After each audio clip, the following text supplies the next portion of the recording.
Hi, everybody. Wait, where am I? What happened again? Well, this camera was just on the last time I looked at it. In fact, it looked like I had left it on all night. Maybe that's the problem. Maybe that's the problem. Let's try and fix it here. Let's see if it's an issue here on the software side of things. There it is. Hi. It was on the entire time. It just wasn't something. Who knows? Technology. It doesn't make it. It's not here to make sense for you. Oh, you know what probably happened? Because I'm staring down the barrel of this teleprompter, and it is not updating. So maybe if I toggle that, then toggle that, I would be able to see chat messages in the teleprompter. Maybe. Yes. Okay. Now I can. Okay. Great. Hi. How's everybody doing? It's Wednesday. It's just we're at that cool point at the end of the year. Everything kind of slows down a little bit. This is I kind of talked about it a little bit on the podcast yesterday, but now I saw something on videogameschronicle.com implying that there would be a couple of kind of big announcements at the Game Awards, and that'll be good. It's if you go look at the schedule for 2025 of games that have been announced and whatever else, it looks it looks a little slim. Or I guess I should say it looks a little bit more slim than it typically does here in December. Normally you've got some different, games that have been announced, or more games that have been announced by now. And so that feels a little weird. There's been some reporting going around saying everyone's afraid to announce their release window until, before GTA does, because no one wants to ship in that lane. And so they're waiting for GTA to announce, and then once that is confirmed, then they can kind of go wherever, which makes sense, because people say they should just announce it and then they can just delay it if it's a problem. But announcing a release date is not just putting out a press release with a number on it that you can change whenever. It is also, okay, we're informing retailers, we're probably starting pre-orders. We are launching on Steam and the PlayStation Store, and we're getting pages up in all these locations that will have that release date on it. And then anytime you change it, especially if you're changing it dramatically, some companies have done refunds. They've pushed their game so much. So I think it makes sense for developers. Yeah, I mean, yes, and of course investors and all this other stuff. If you're buying ads around your launch window and everything, you want to know where that is before you start committing real resources to it. There is some kind of cost associated with announcing and changing a release date in some of these cases, for sure. So I think that makes sense. The idea that they're just that everyone's going to wait for a GTA release date to come so that they can figure out where it's going to go.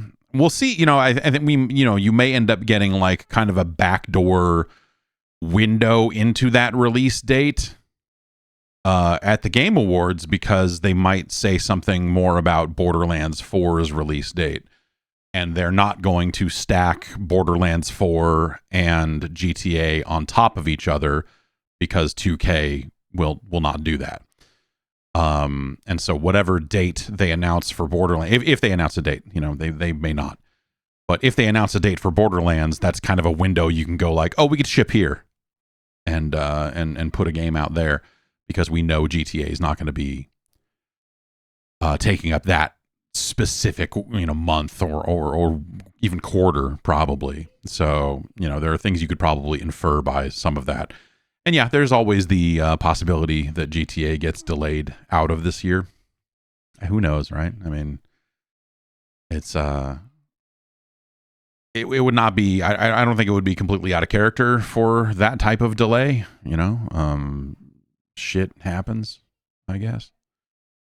But I don't know. They've been through this multiple times before, and they have made those delays and everything. And I think part of the reason why they haven't narrowed down any kind of release window for GTA yet is because they want to just announce the date and then ship the game. And they don't want to have to delay it. They don't want to have to, they want to be fairly certain about where that game's going to land before they say what it is. I wonder how different. I was thinking about this. I was laying in bed thinking about Grand Theft Auto, as you do. I wonder how different it is this time around, like the production process of making GTA 6, both in the wake of, some of the crunch stories around the last Red Dead and some of that, but also like, so much of the, I'm hesitant, like the names at the top of Rockstar, so many of them have changed, with Dan Houser leaving, obviously Laszlo, who, did a lot of the imaging for the radio stations and whatever else. He's out of there too. Leslie Benzies obviously is off doing something else. Geronimo's been out of there for a while. Like there are people out of there that would, the names that were in a variety of ways synonymous with Rockstar, the people that you would hear, the lower level people, and by lower level I mean still pretty high level people, but like the people that people who work at Rockstar complain about when they're complaining about people who work at Rockstar. A lot of them left. Sam Houser's still there. He was a big one on that list, but yeah, I just wonder how much the process has changed, or the like if it's lower pressure at all, or if it's still just crazy. That to me is kind of the thing I'm the most curious about, is like, what does this thing look like? It'll have a somewhat different head on it. I mean, some of those people were still there when a lot of this game was being conceived. So I think their fingerprints will end up on various parts of GTA 6, but not, they're not there to see the project from cradle to grave. No, that's not. What is that? From concept to completion. So yeah, I don't know. Like, some of those people were the people that were literally writing the game, or the kind of lead writers. Obviously there are a lot of people that do writing on those games, I think, but yeah, generally, yeah, it's interesting. I want to know more about that game, mostly because of that. Like the story they're telling, I don't know, man. Like I'm sure that they'll put out a trailer and it will kind of like put this to bed a little bit. But right now, when you think about the world and you think about the world that they try to parody and everything else, like it really, we're getting further and further away. They're always, we were already kind of far away from it when they announced it, but the whole Florida man thing just feels such ancient history, and I think like them trying to tap into like Florida weirdness will not. I don't know. Like to me, those already sound like old jokes. When people try to drag out the like, oh, Florida man, like it's just like, no, yeah. So they will have to do better than that. And I think there are probably ways to tell jokes about people in Florida and whatever else and make it work. But like that stuff just doesn't, I don't think that stuff works nearly as well as it probably did when they thought about it, And so, that last trailer, when you go back and watch it now, it's like, yeah, this, this is kind of, again, like it's just like some of that stuff feels old. So I wonder what they'll do with it. And I wonder, God, it must just be, no matter what, right? It's got to be some kind of fucking pressure cooker, like specifically that side of the game. I mean, every side of making a GTA is going to be fucking fucked, right? Like in some capacity, it's going to be ridiculous. It's going to be crazy. you know, it's going to be a high pressure situation. You are developing one of the biggest games in the world. The pressure is immense. But to nail that type of moving target and to try to rein in like a narrative, but also like a, not even just a main narrative, because those crime stories are, you know, a lot of those crime tales are eternal. You know, the main thing that changed crime stories was the idea of the cell phone. And, you know, and that, you know, since then, I think in terms of fiction, you can get away with a lot, even if the technology is somewhat better now. And so like writing a main story, like they're writing a Bonnie and Clyde tale, you know, it's as old as time. That is ageless. I think that stuff super works no matter what. But it's all the stuff around it, right? It's all of the slice of life stuff that they constantly are trying to cram into that game. Someone wrote in and said, like, man, these GTA games are sure crammed full of tennis and bowling and all this other stuff that is not crime. They should put pickleball. I mean, you know, if they want to have like a modern, I assume Florida is rotten with pickleball. Like it must be. Because whenever I go anywhere where there are old people, there are a trillion pickleball, or rather, there are tennis courts that have signs on them that say pickleball now. Pickleball should be a crime. I maybe that's my actual true calling, is I should be making bumper stickers that say pickleball is a crime that people can put on their fucking car. And then you show up and you're like, let's play some tennis. And you're like, no, there's like a bunch of dudes who don't like moving, who have decided to take half of this tennis court and play like a shittier version of tennis on half a tennis court. You heard about half court basketball, right? Well, what about half court tennis? Like, yeah, cool. That's awesome. What? Fucking jack-offs? So, yeah,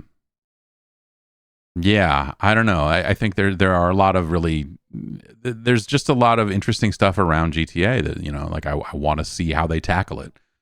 You know, like how do they, with all the money in the world, you know, like how do they sit down and solve that problem and figure out like what they want to do?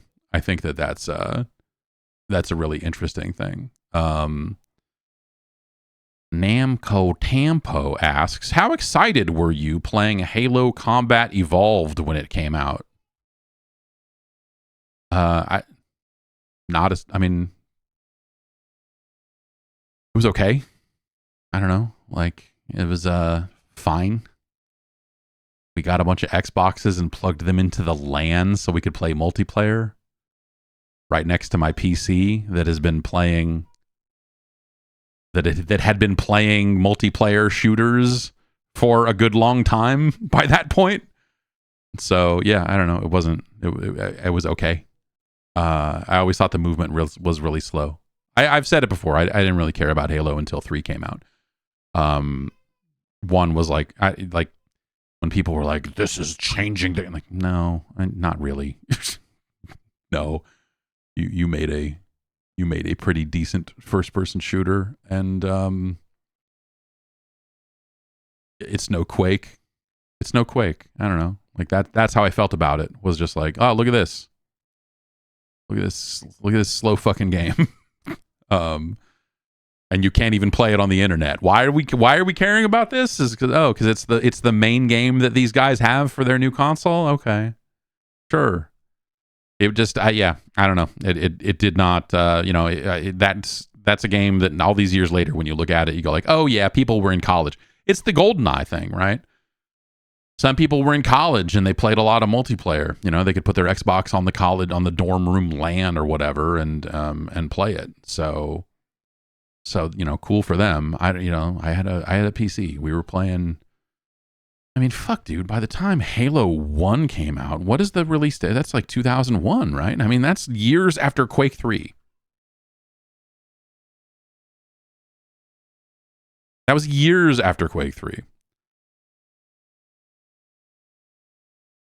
Yeah, November 2001. And then Quake 3 was 99, right? So yeah, I was probably still playing Quake 3 by the time Halo 1 came out. And yeah, I didn't really care about it very much.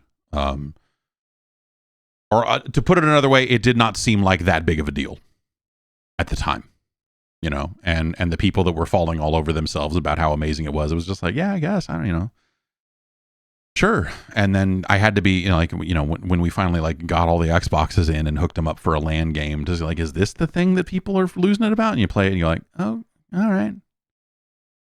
Sure. I don't really care. Tell me capture the flag on Halo 1 with a bunch of friends wasn't fun as hell. It was goofy and fun. Tell me you didn't have a blast. Yeah, no, I don't want to play CTF in anything. I don't want to play CTF in any shooter. Period.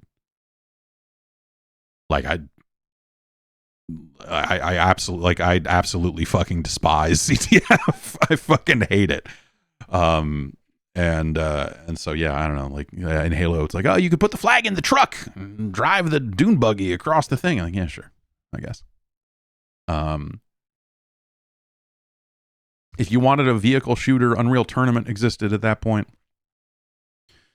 If you wanted to play a fast and fun shooter, then Quake was right there. So, and then they put out Quake Team Arena, which is like, hey, what if we put out a bunch of modes that suck for Quake 3? Yeah, I don't know. A lot of people played CTF, obviously, but it was a bummer because I really liked the grappling hook and some of the weird, cool stuff that CTF put into Quake, but I don't want to play CTF. So it was sort of a, yeah, it was a disappointing time as people gravitated towards some of those types of team games. It was just like, I don't want to fucking do this. I don't want to play with a fucking team. Fuck these losers. All I need is I am on a team with this fucking rocket launcher and this railgun, and we are a team, and we are handling business out here. But yeah, I don't know.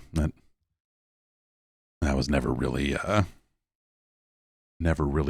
huge deal. But yeah, I think when they did Halo on the 360, when they put Halo 3 out on the 360, I think that's when that thing really sang. I've said it before, but Halo 2 did nothing for me. Yeah, I still remember I was sitting in my bedroom in the dark playing the Halo 2 campaign over our Christmas break because I hadn't played it yet. And I remember getting to the end of it and literally just dropping the controller and just being like, what the fuck did I just fucking do? What a fucking waste of time. It's just so stupid. So stupid. But I think in terms of how they handle the story and in terms of it was the number of options. I mean, Halo 3 was not a dramatically different playing video game. They just gave you more to do. They just they gave you more in terms of the Forge mode and all of that in ways that I think just made that game work better. Obviously, Xbox 360 and Xbox Live and everything made that stuff even better when Halo 3 came around, and I think that all of that just worked out a lot better for everyone. But yeah, fucking Halo 2. Halo 2 was that was the other it was like that and MGS2 were the big switcheroo games that when people came back from reviewing them, they were like, oh, by the way, you spend a big chunk of this game not playing as the main character from the previous one. I was like, oh, really? What the fuck? All right, cool. And if you go back and read the review, Greg Kasavin, I think, did that Halo review. If you go back and read the way he wrote about it, because it was something that we had to talk about. We had to sit down and go okay, Like, our job is to review games. Our job is not to listen to publishers about how they think we should review their games. At the same time, we're not in the business of just writing full-on spoilers about big moments in games. So it was a situation where Microsoft had requested, hey, don't say you play as the fucking Arbiter. And you're like, okay. Like, okay, yeah, like, and they're right, you know, in a way, because, you know, again, you don't want to write reviews that are just full spoilers. It's not, you know, I am not sensitive to spoiler stuff. But I do think there's a line, right? And I think that something like that would be over the line. And so I think he did a really good job of writing around it in a way that the review still fully works without lying to people or anything like that. I remember some of the reviews at the time were kind of weird. And MGS2 was the same way. They were like, hey, don't tell people that you don't play as Solid Snake. We want to try to preserve that surprise for people. And it's a cool fucking surprise. So you don't want to ruin that for people. And so the challenge in those situations, and I think that would have been the case, I think, even if they hadn't said anything. So in some weird ways, them saying it is what made it weird. Because I think if you're writing reviews responsibly, then you're going to catch most of that stuff and go like, yeah, we don't need to put this in here. It's like a big, cool moment. Let's not ruin it for people in the review. We want to tell people what they need to know about making purchasing decisions about this game, but we don't want to just fucking lay out every plot point of a game and whatever else. And so it was them saying, hey, don't say this, that you're like, well, now I want to say it. I didn't want to before because obviously I agree with that. But also now that you're trying to say I can't, like, what the fuck? Well, fuck you. People were mad about MGS2 and fuck them. They're stupid. Like people were mad about Raiden, and those people are losers. I don't know what to tell you, man. Like, that's like, if you aren't into that, then you fucking suck, man. I don't know. It was such a rad thing at the time. In the moment when it was happening, it was cool. It wasn't something that you look back on retrospect and go, oh yeah, that was cool. Like, no, man, that was good as hell. That was a great moment in gaming. Especially, the kind of like meta aspects of it when you pull that out to the marketing of the game and look at all the fake trailers they had to make, where they put Snake into these situations that he never would have been in, and all of that, like, and there's got to be a limit to that. And I wonder if you could get away with it now, because people are fucking creeps and weirdos, and they want to file lawsuits and whatever else, and like, this was misleading marketing, and or whatever. And I don't know if you could get away with something like that. I don't think there are very few game franchises out these days that I think would warrant that type of switcheroo and would benefit from it, or that people would like really actually care. Like, if you let's put it this way, like, if you go into Death Stranding 2 and you don't play as Sam Porter Bridges, are you going to be like, oh my god? Or are you going to be like, all right, yeah. I mean, part of it is, because it's been done before, right? But like, he's not such a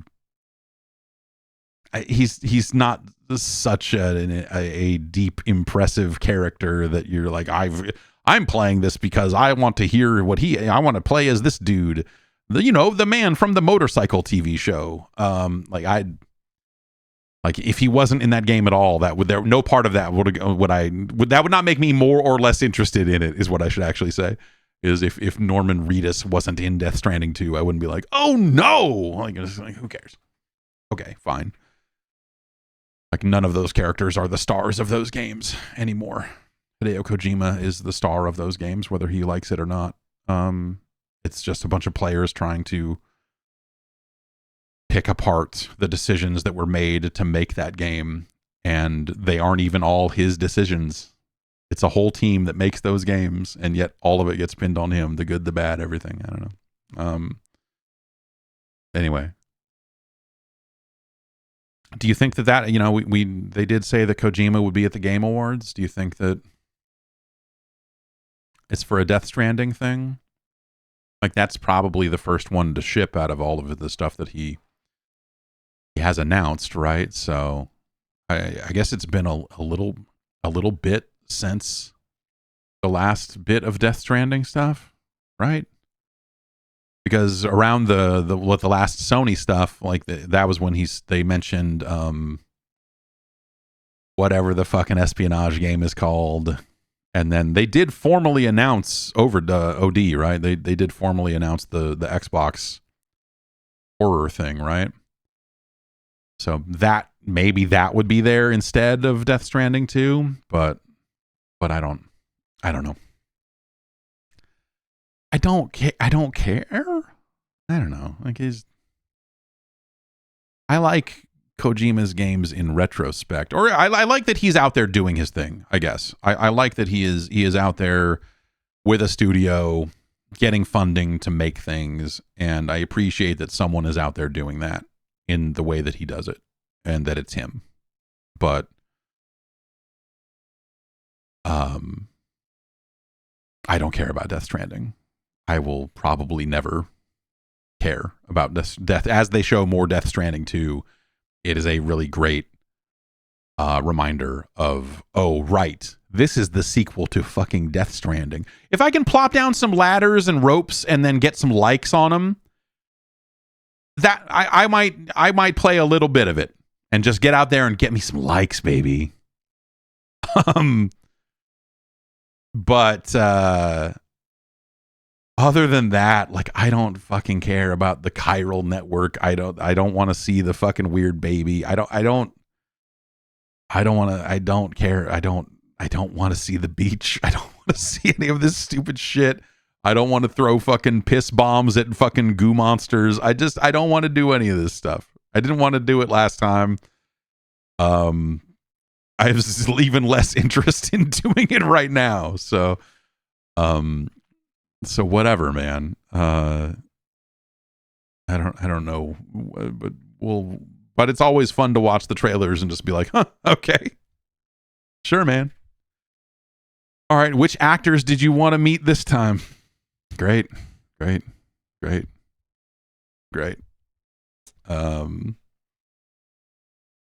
Yeah, I hope Conan O'Brien is in this one too. That'd be nice. I said it back when Metal Gear Solid 1 came out. If that guy wanted to make movies and shit so bad, he should have just made movies. I don't know that I agree with that to the same degree that I did when I wrote it.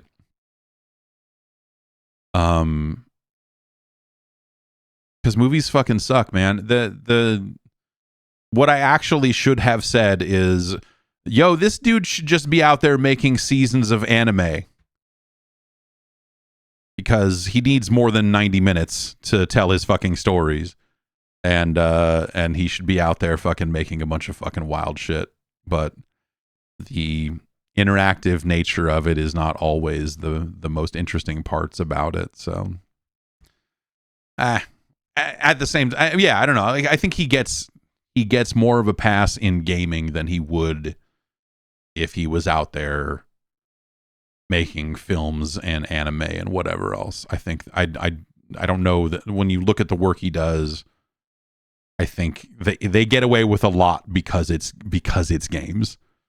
That I don't know that they would have the same. I don't think it would be received the same way if it was a non-interactive thing. But I don't know. This drink is garbage. I'm out of energy drinks. I had to pull this one out of the back cabinet. It's an Alani New Hawaiian Shaved Ice. I think this is already on the list, but it's fucking terrible. I've got more showing up tomorrow. So if you've got anything weird in your neck of the woods, I do have a PO box. If there are any weird energy drinks in your neck of the woods, I'd be happy to try them out. Maybe I'll wear my Faxicandi booster fanny pack while I try them, you know. You want to do some video games? Maybe we should do some video games. I want to mess around a little bit more with Path of Exile 2 and see if it works. Someone on my friends list is level 67 and is playing right now. That seems like a high number. I don't know. But why don't we?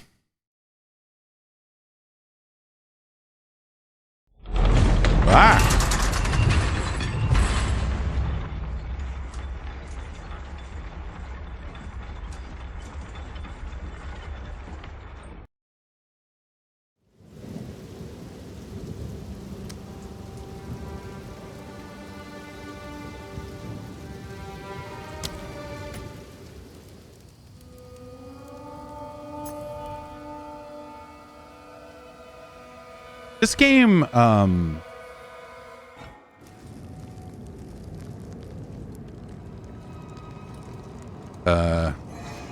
wait. What the fuck?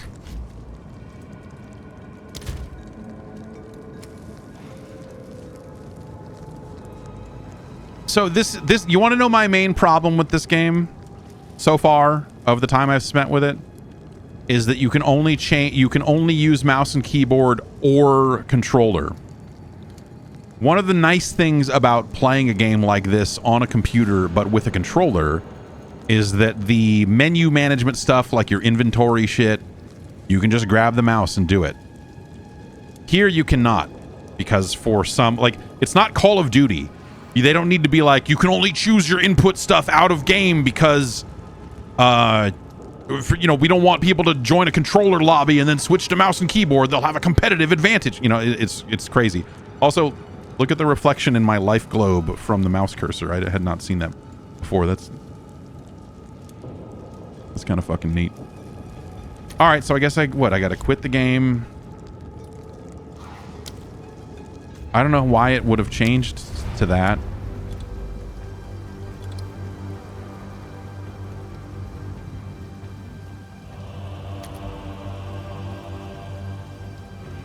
Okay. Okay.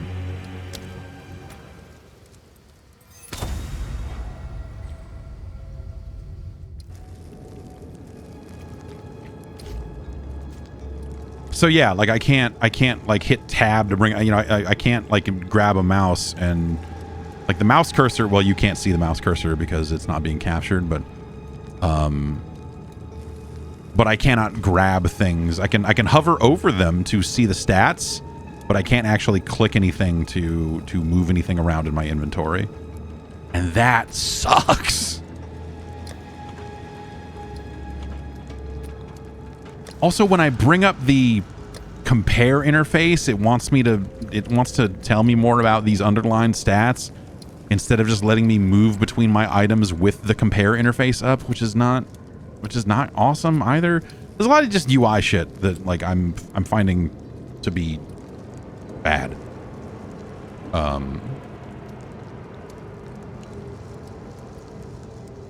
Okay. So this is right before, yeah, so last time I played it froze on me in the middle of this fight, and so now I am cold all over again, so I'll probably like lose this fight 5 or 6 times again. Well, let's see.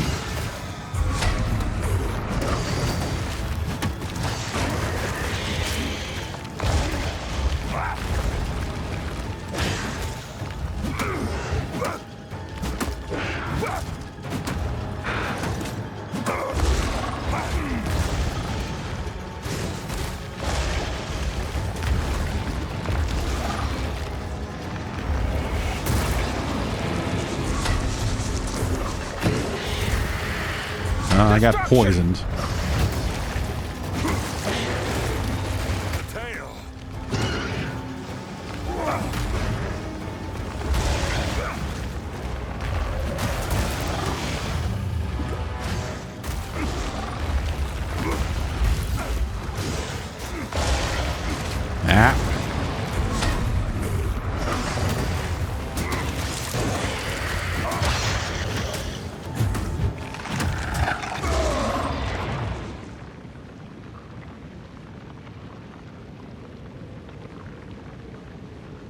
So this is how it went last time.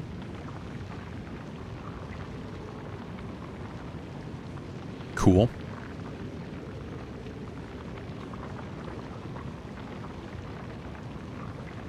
Cool.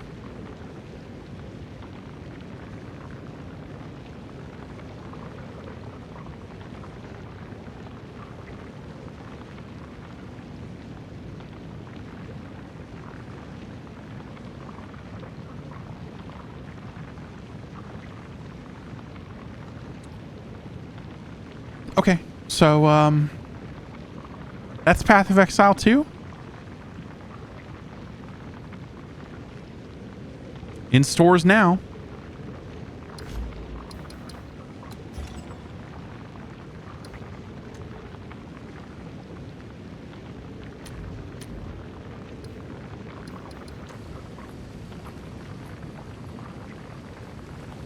Maybe I should, you know, maybe if I spent $240 on this pack, the I can finish the fight. What is there like a? Okay, that one's only 160, so I doubt that would work. That one's only 60. Like that's a coward's pack. There we go. Should I? Yeah, I mean, if I buy this $480 pack of pets and stuff, is that gonna will that make the game work?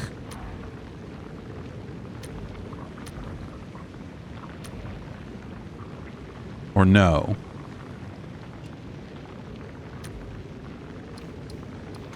If I had more stash tabs, is that a thing? Is that a thing I need? Do I need a premium stash tab? What is any of this? Stash, I assume, is like your off character. You know, it's your stash. I'm guessing. But what's a premium quad stash tab? The fuck is that? What are you even talking about? What is any of this? This game just came out. I understand that, like, you know, some people have been playing the first one for a decade or something. And so they probably already know what this stuff is. But, like, none of it. Like, oh, yeah. Do I need a demonic? Wait, is this just a cosmetic for the... Yeah, okay. Oh, in your personal hideout. So it doesn't even change the waypoints out in the world?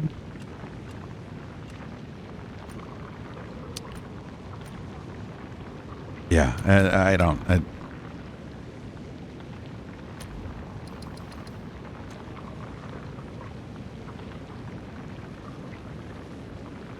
$480. Okay. Well, that's... How do I... Wait. Keyboard works for me hitting escape so that I can quit. So that's Path of Exile 2.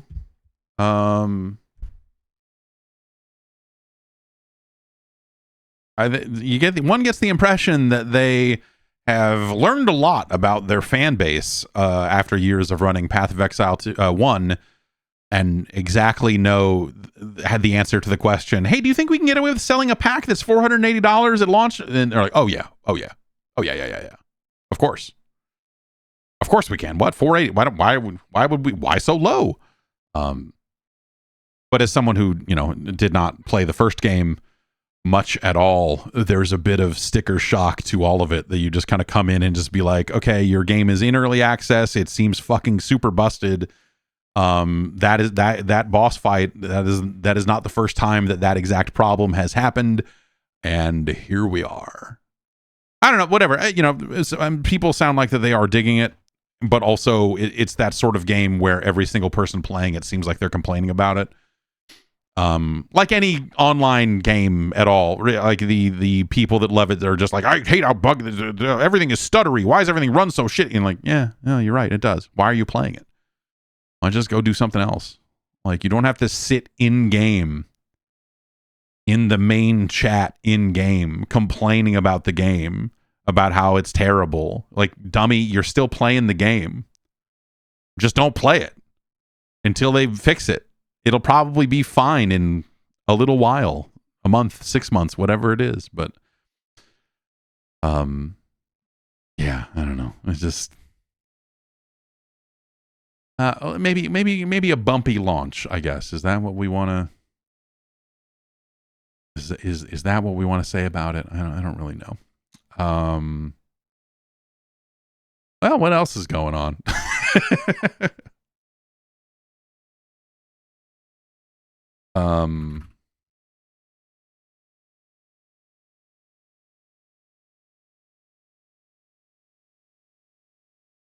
Did they? Well, I guess, I know.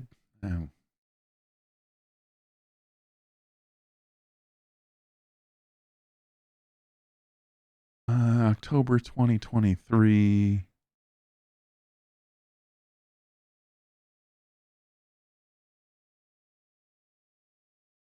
They did, I guess. Yeah. So Bethesda, when they were cleaning up the Quake stuff, and they've been re-releasing some of their games with these kind of new multi-platform packs.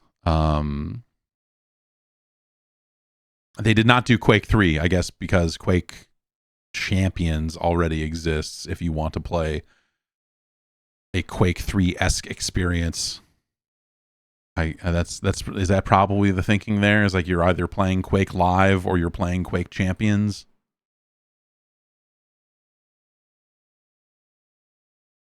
There was a Steam update on the Quake There's a news post for Quake Champions 6 days ago. Quake Champions Season 25 is starting. I did not much care for Quake Champions. The stuff they did to it, I did not like hey, check it out, we're turning Quake into kind of a hero shooter with specific characters, and like, no, what? No, don't do that. Don't do that.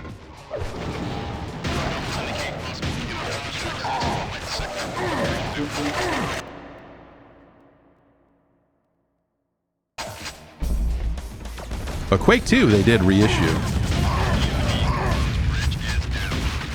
I don't know. Ultimately, the problem with playing Quake 3 these days is the people that are still playing it are just too fucking good at it, honestly. Okay.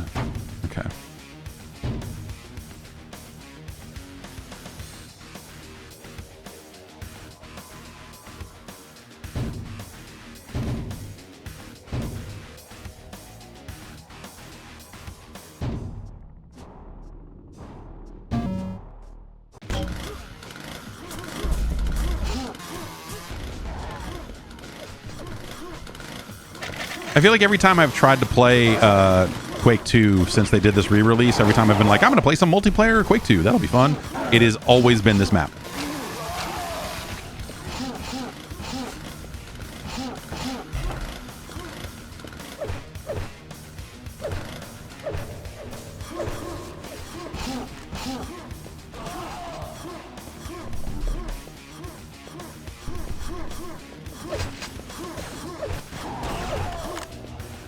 Oops. Oh, ah.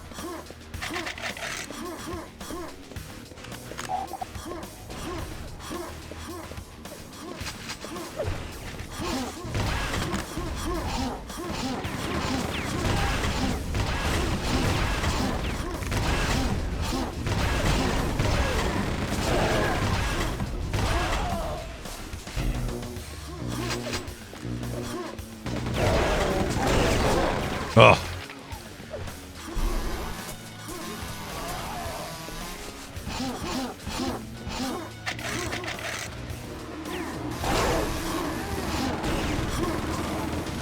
Yeah. Stand in front of the guy with the railgun and dance and see if he can do it. The answer is yes.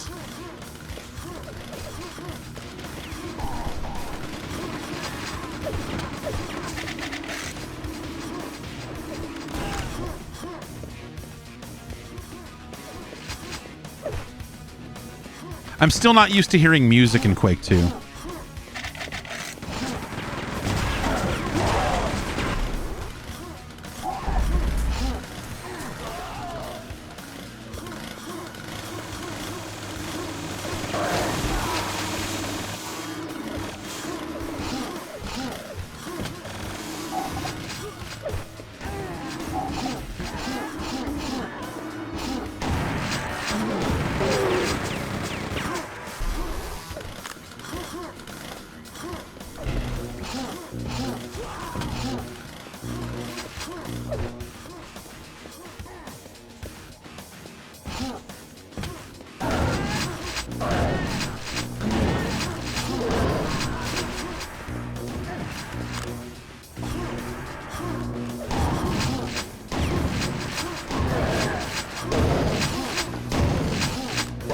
Ugh.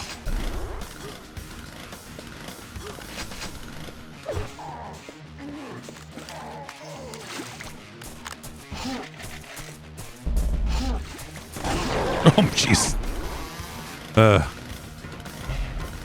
I don't even know what these runes are. But that's, I don't know. Honestly, that to me is kind of part of the fun of this era of gaming. It was that feeling of like, well, I'm just going to join servers and see what the fuck is going on.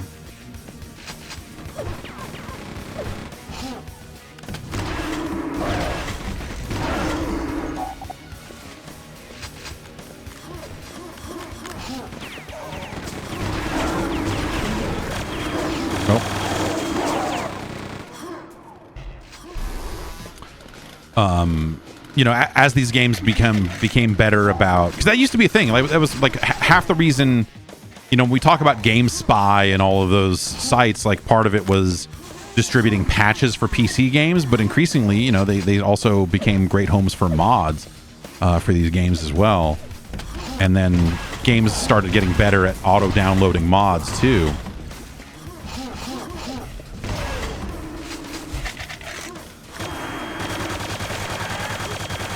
And so that was always cool because you could just join a server and just see what the fuck was going on. And you're like, oh, the new version of this came out and it's got new maps. That's cool, you know, and so it always felt like there was something new happening.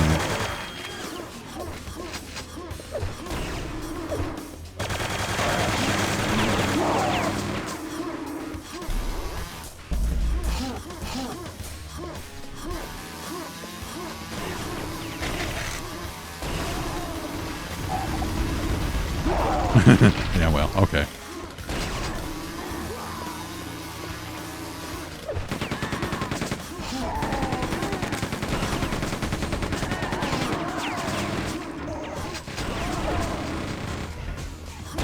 Nope.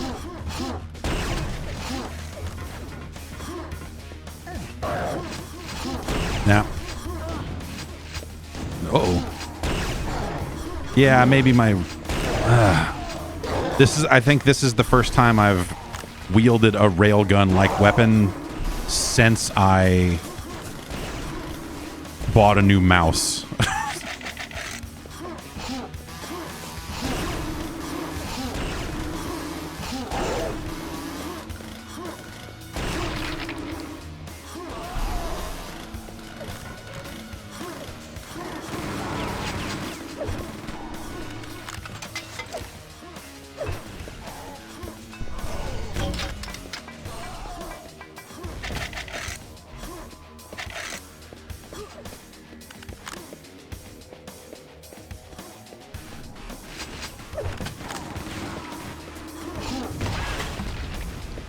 Oh!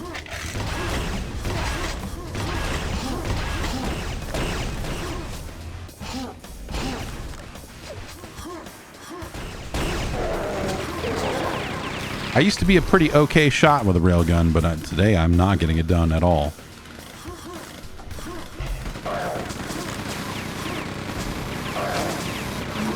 Yeah, that's not a good...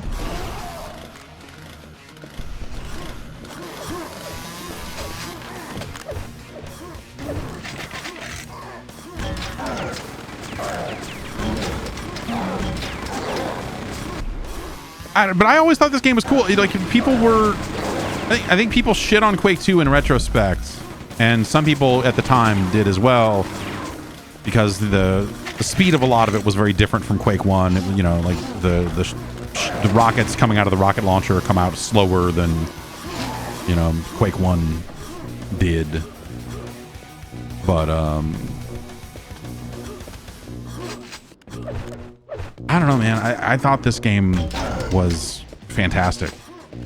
I played so... It was maybe just... It just had the most fertile modding community. Like, there was just... It just felt like there was a lot happening with Quake 2 mods. Oh, jeez. How do I... Okay.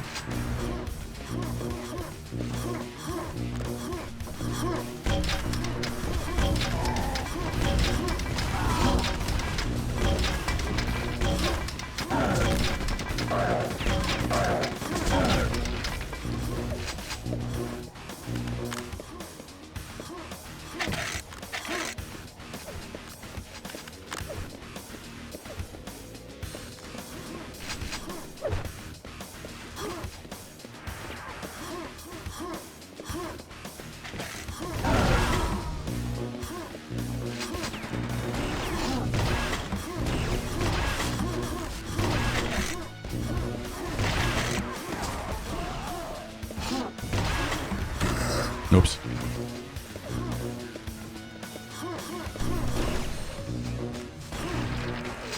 Oh.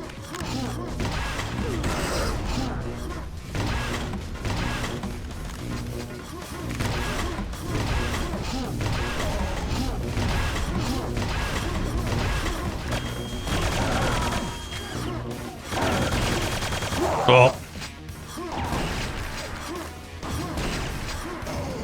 I guess I have a lower ping than everybody else, huh? It's not helping me win.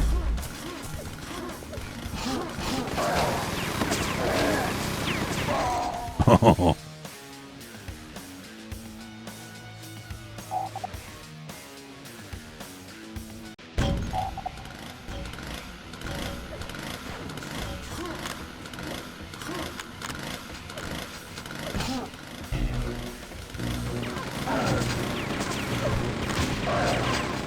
Nah.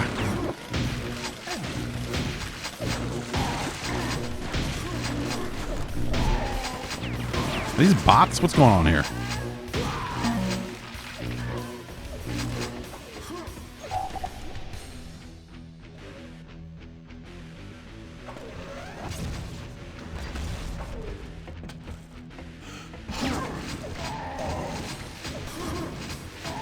Don't mind me.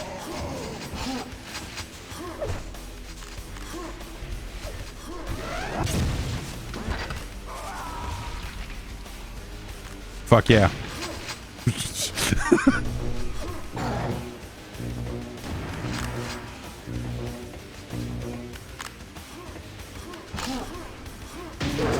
Oh.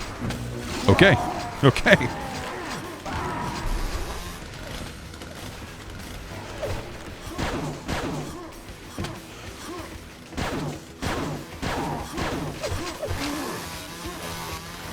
Oh, I want the shotgun, man.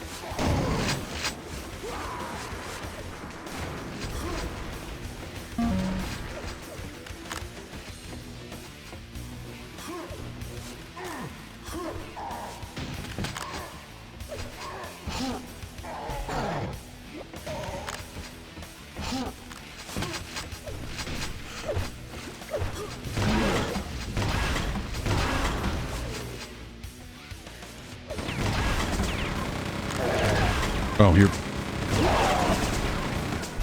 Darn it.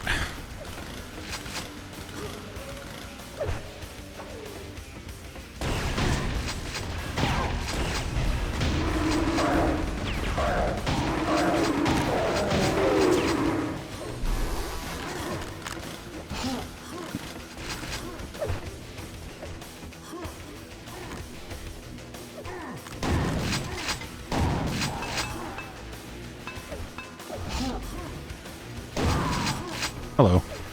Hello again.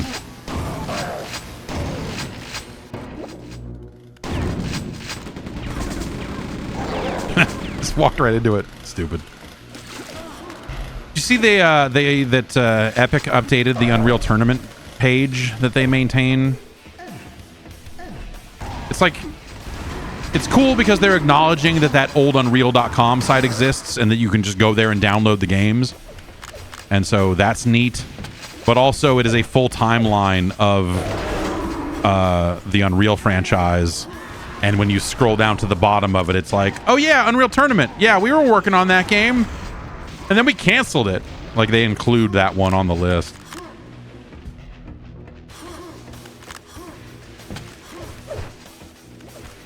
How can I drop runes?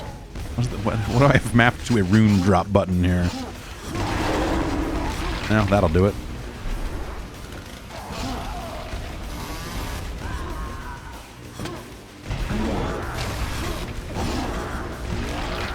Yeah, okay. Yeah, I actually do agree with sick 45 hit combo that when UT does come back, it will exist inside of Fortnite. Like them making a first-person game with this Counter-Strike thing that they're... I guess that launched today. Maybe I should load that up. No, I'm not gonna... I don't even have Fortnite installed. It'll just take forever.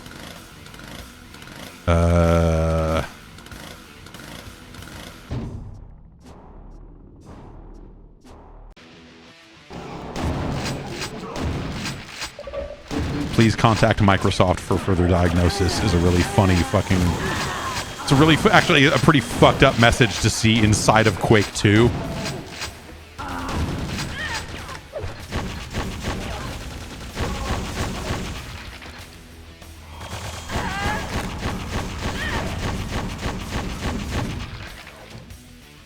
No, let me quit. There we go.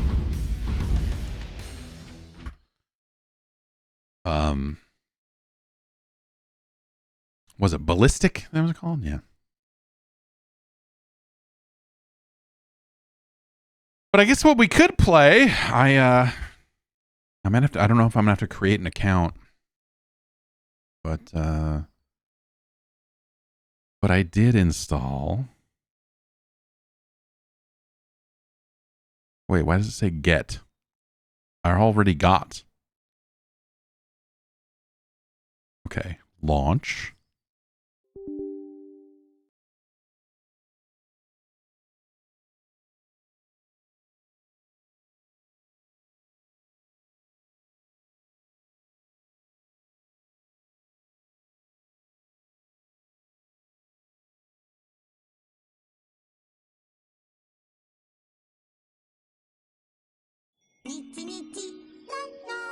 Ah.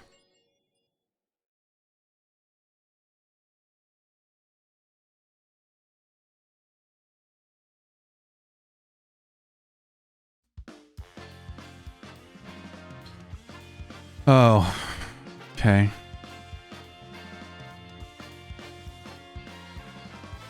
Enter email. I'm not gonna.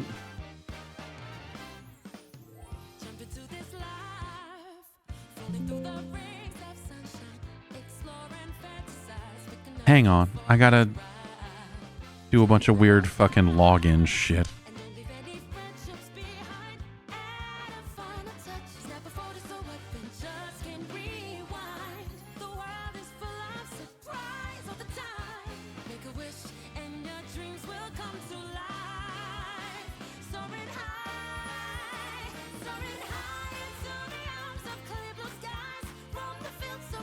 Oh, come on.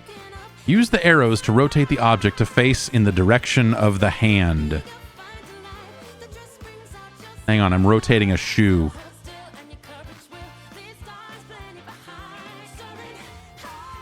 If you can't use your passkey, scan the QR code. Dude, passkeys are a fucking scam.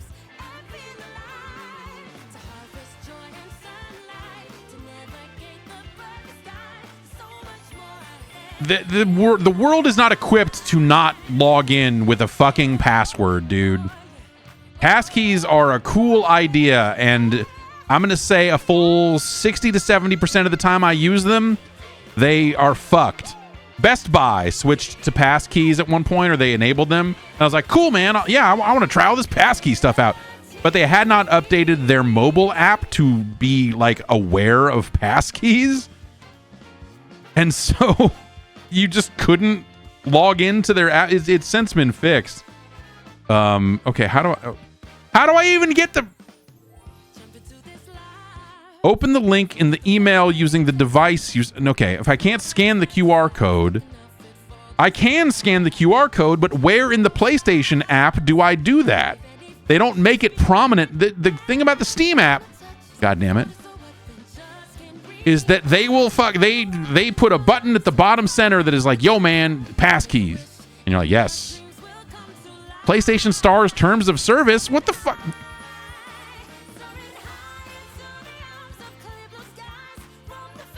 Do I pull this down? No, that's notifications. How do I log in to how do I get online with this? Nope.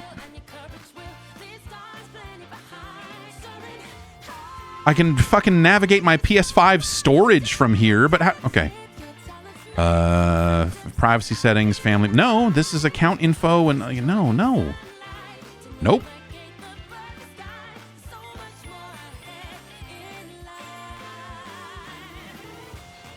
This is just showing games I've played recently on a PlayStation. It's not okay. Online status, no. Privacy, no. Okay, all right. Here we go. Sharing profile. No, that's a button I can use to share my profile by generating a different QR code. But but I need to bring up the camera so I can scan this QR code.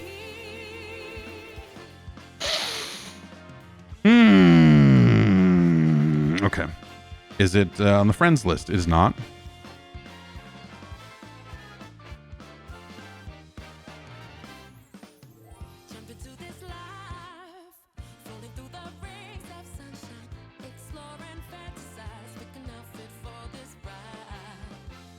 I can't.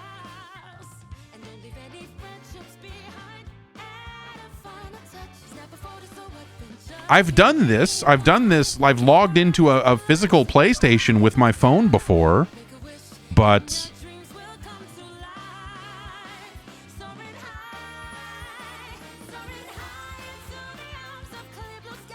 I'm like sitting here staring at the PlayStation app in fucking disbelief, going like, "What? Okay, what do I actually do here?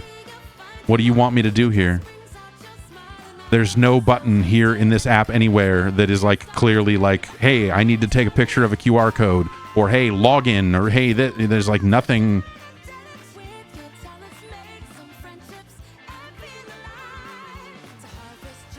Oh, now I have to verify I have to log in with a passkey on this app in order to do whatever the fuck it is doing. No, I don't want to change my picture. What?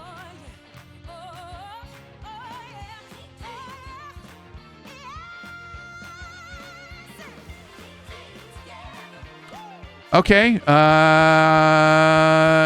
not on the friends list. It's not on the...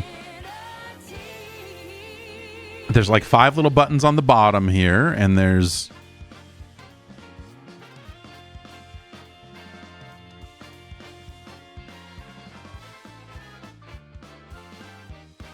Going into settings. Appearance, clear cache. Mobile data saving. Pair consoles. Under console management is scan QR code. Okay. Did you just try to sign in on your device? Yes. Can't sign in. Rescan the QR code shown on your console. Okay. Did you just try to sign in? Yes. Can't sign in. Great. So it doesn't work. Awesome. This is awesome. Infinity Nikki fucking rips.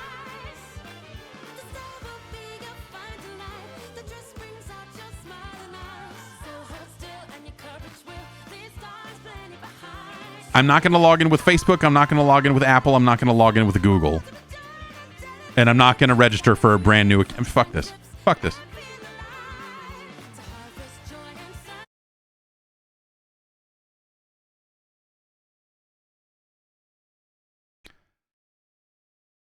Infinity Nikki in stores now.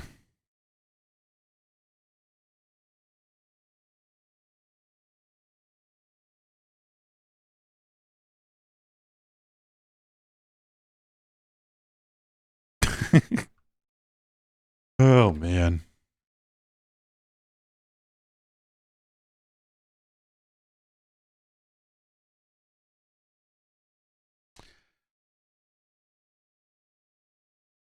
I don't know why that wouldn't work. You know, I like already it is like done in a really poor, like every time I have to open the PlayStation app on a phone, I feel like it is not entirely like that, but there is an aspect of that app that you're just like, dude, I don't know where anything is here. Like, I'm just trying to do something extremely fucking basic. And I can't figure out how to find it in the app. That is the PlayStation app experience, I think. But yeah, I had to register, and I think I'm just going to use... I think I'm going to start to use those sorts of logins for some of these games. I don't know. I'm tired of creating accounts for games I don't care about. I'm tired of creating accounts to try out a game for 45 minutes and then be like, oh, fuck this.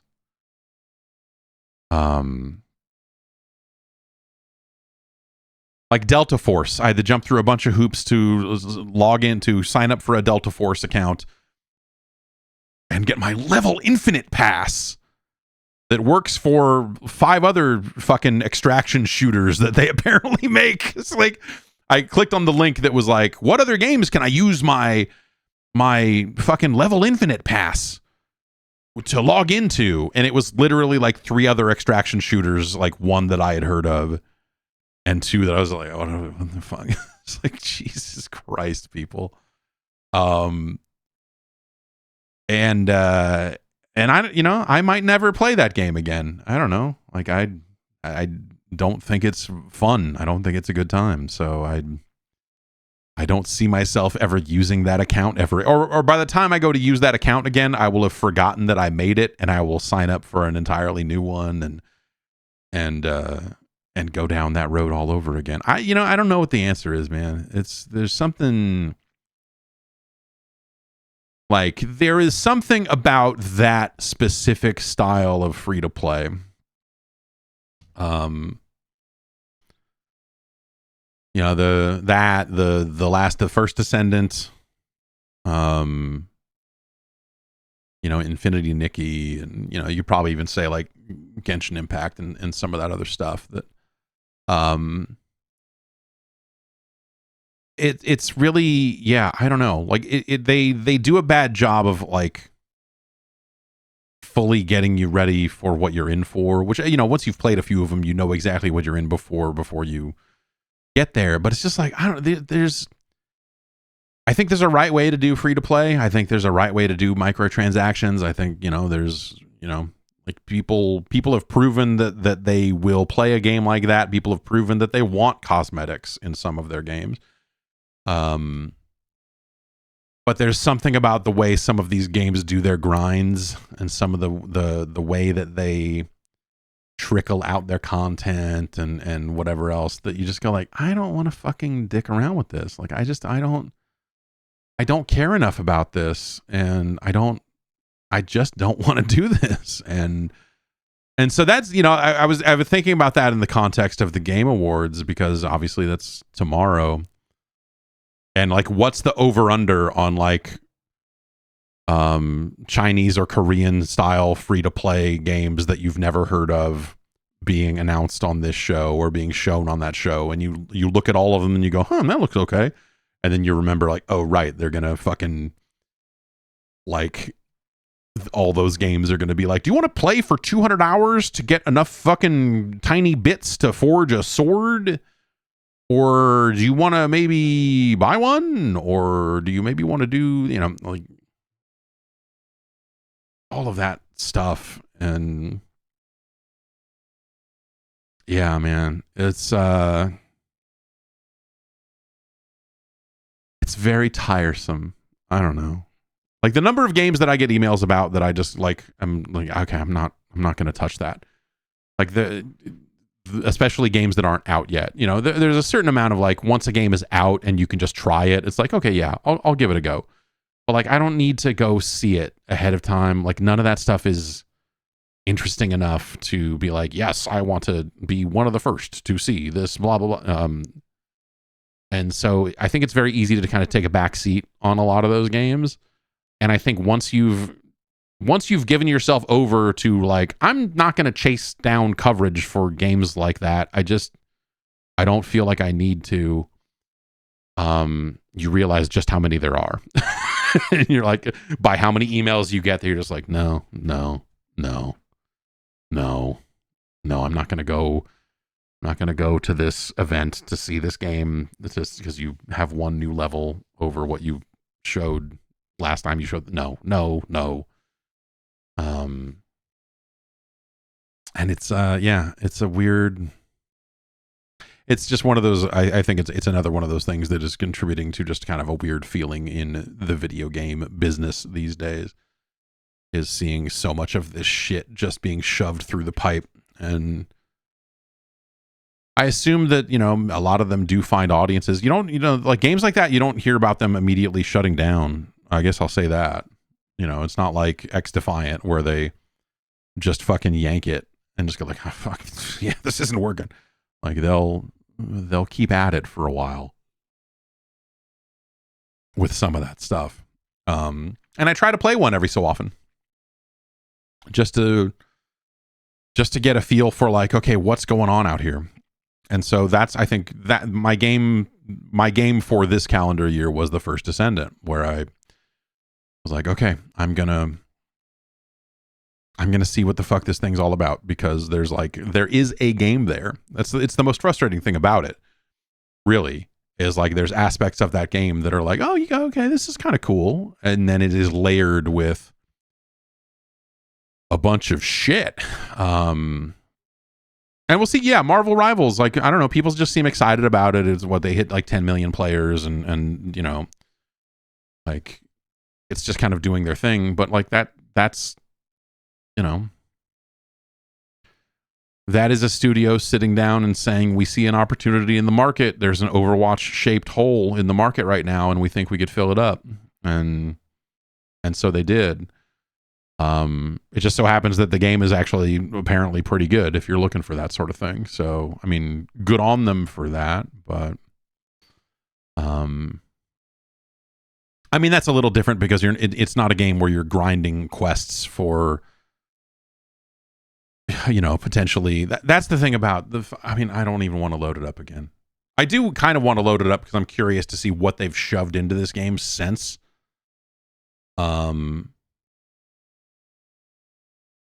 But like, that was the thing with The First Descendant, is it was a game where you would have quests that would maybe take 4 minutes. It was like, walk to a place and shoot some guys.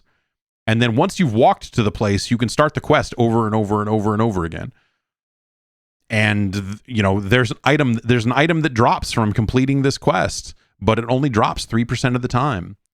And you need it if you want to craft this other character that you could just buy for money. But what if instead you didn't? What if instead you just, you know, ran this mission 100 times in a row in order to get this item, and then, by the way, you need a minimum of 3 other items, but maybe more like 8 or 9 to craft the items you need to craft the character to do, you know, like, all of that stuff is,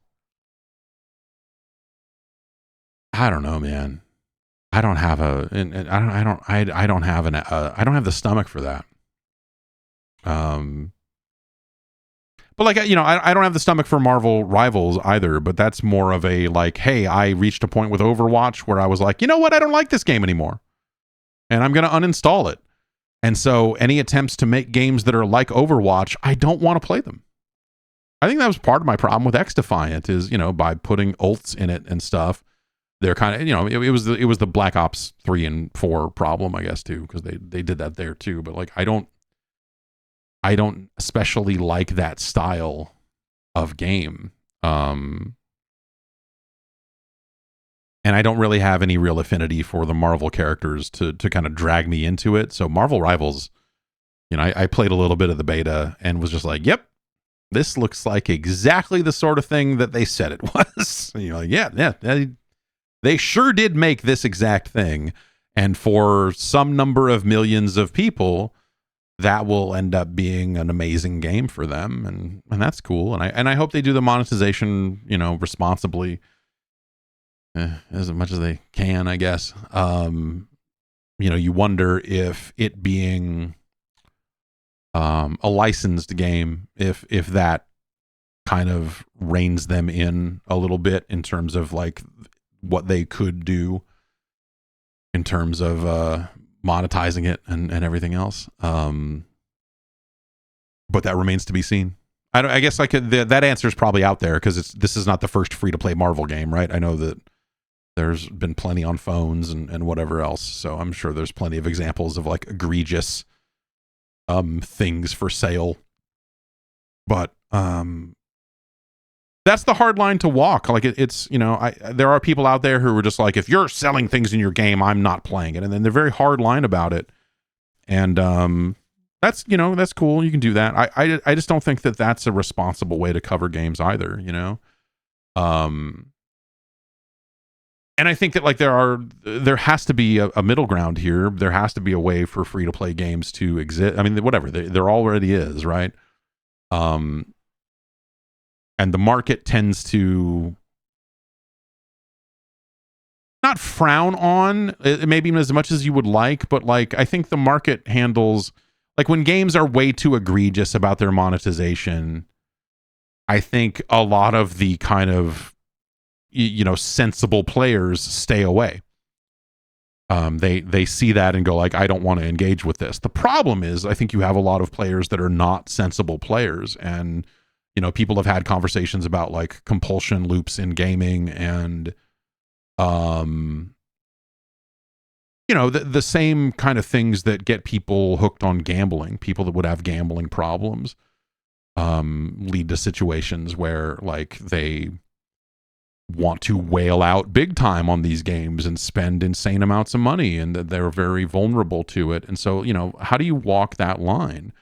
I don't like, is Genshin Impact a good thing or a bad thing? I think, a lot of people have different opinions on that. When I played Genshin Impact when it was first released, I was like, hey, you know what? Like, this is a well-made game.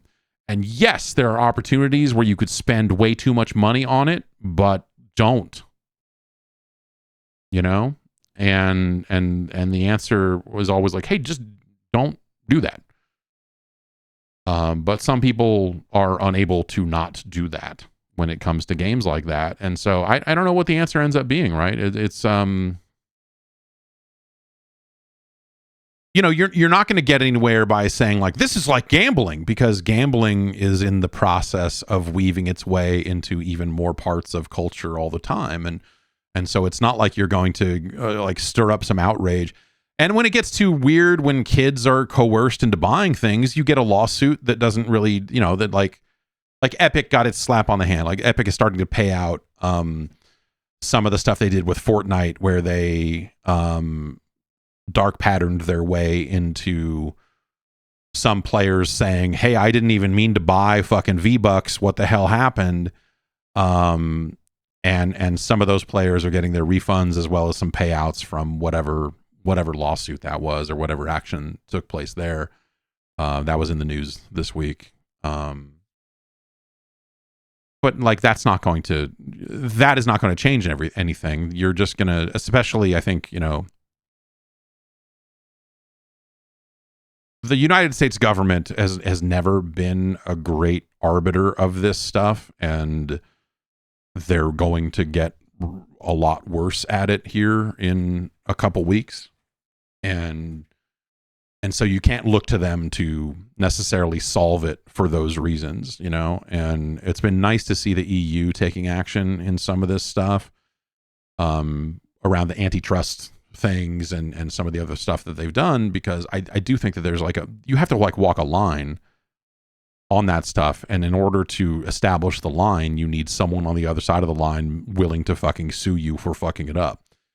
And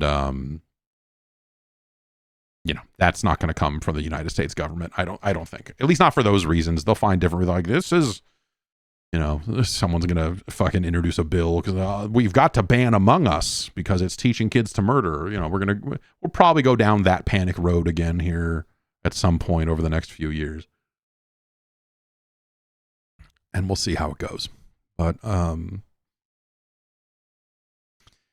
yeah, I don't know. Like it's very difficult to figure out where the line needs to be on this stuff.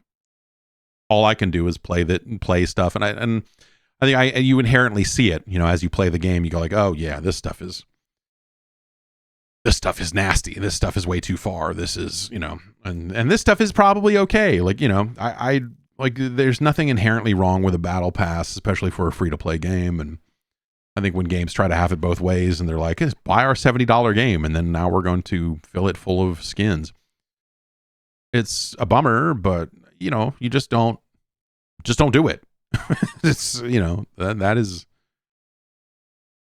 ideally the answer. And for people who are vulnerable to that sort of stuff, I don't know what the solution is there. I don't know what the... I don't know what the actual answer is to that.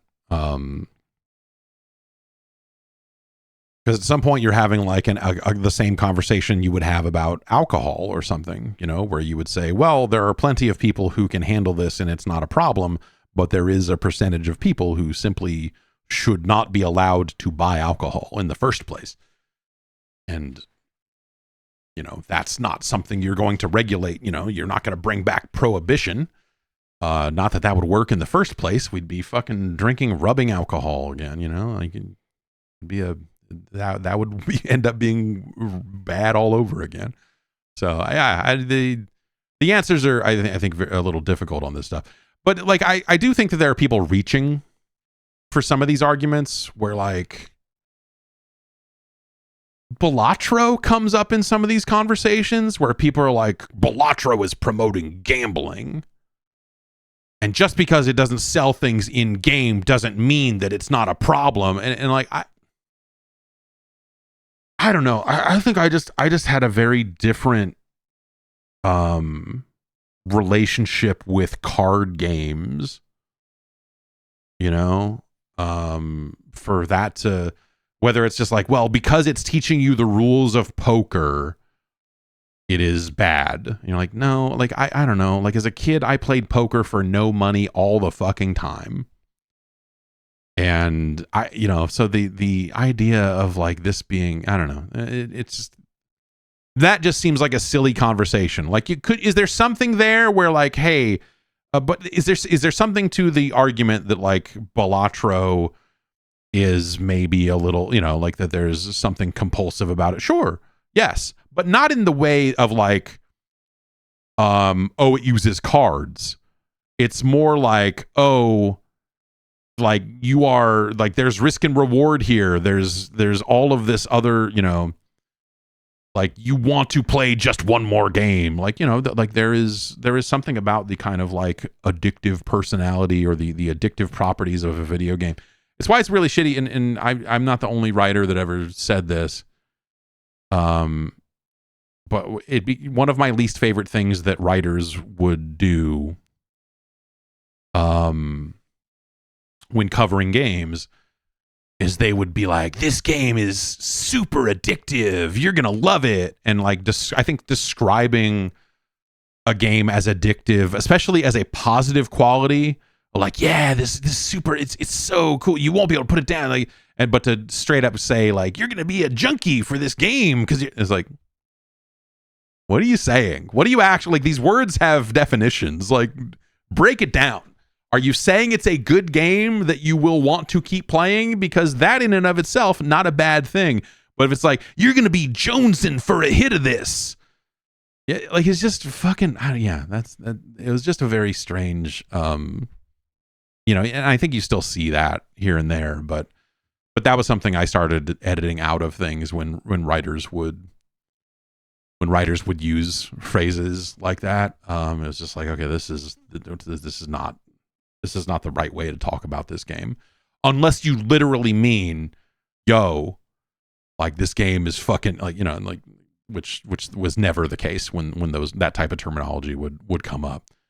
But I think there's probably a conversation to be had, just in not necessarily in the like, we've got to do something about Balatro, but sure, could you say, yeah, Balatro is exactly like a game that gives you like some real fucking dopamine hits along the way, and it's the sort of thing that makes you want to fucking play it again and again and again. Like, yeah, man, so is League of fucking Legends, dude. Like, so are a lot of these games. It doesn't necessarily mean that we need to have a conversation about interventions and we're teaching our, like, at some point, I think there are people like that want to take that argument way too far in a way that I don't think they know what they're actually asking for. It's like, okay, are you saying that the government needs to step in and regulate Balatro? That seems a road too far. Sickup says a monetized evil Balatro would be a hell of a thing. Yeah, so yes, like, yes, there is probably a fucking hyper monetized scary version of Balatro that someone could make that actually would qualify for some of this conversation. But like, to have this conversation and spend a bunch of time on something like a Balatro, which is, it was coming up last week a lot. There was a conversation happening around this specific thing in Balatro, and it's moved on. So it's not like this is not some ongoing like serious conversation, I don't think. But like, to spend a bunch of time on something like that when FIFA is right there, or EA Sports FC. There was another, I believe another European country is going after EA for some of their soccer card stuff. I don't remember exactly who it was, but maybe I can look it up and figure it out here.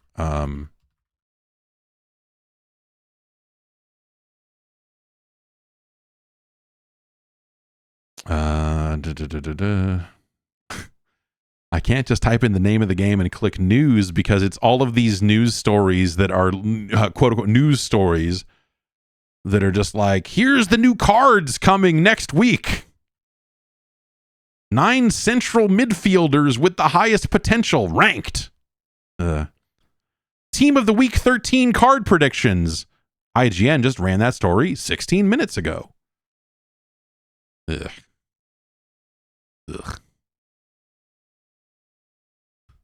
Let's add the word lawsuit to it. No. Something, there obviously there was a FIFA Ultimate Team thing back in like 2022. But there was something about their current soccer game that was coming up in some kind of legal capacity. So I don't know if we'll go around that loop one more time. It's just, we'll go around it over and over again, right? Like they'll get slapped on the wrist, they'll rein it in for a couple of years, and then they'll inch their way out there again, get slapped again. It makes some of these companies too much money for them to not risk it, right? As long as they aren't so brazen about it that it inspires actual legislation that impacts their business long term. If they can just like inch out there and be like, oh, okay, we'll pay our penalty, we'll do this, and kind of rein it back in or whatever. Like they'll probably keep trying to do something like that.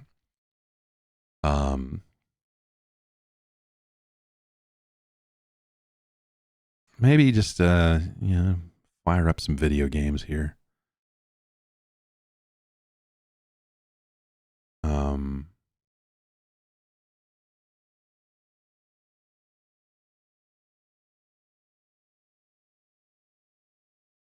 This video game is it is from the year 2004. It's a tournament-based video game from the makers of Warframe.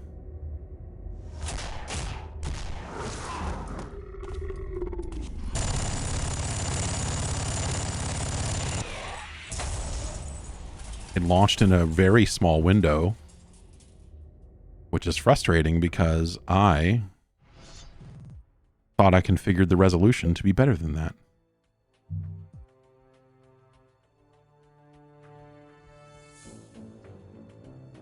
Oh, did this just break? What? Why? What?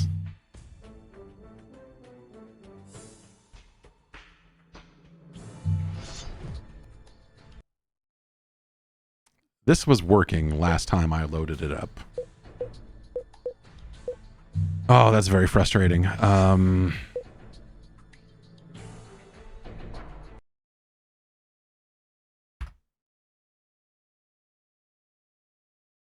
Allow an app through the firewall, he says.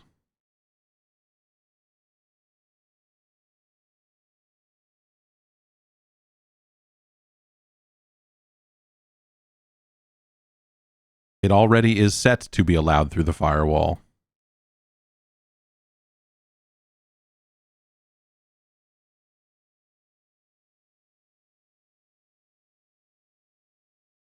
Nothing works anymore, you know?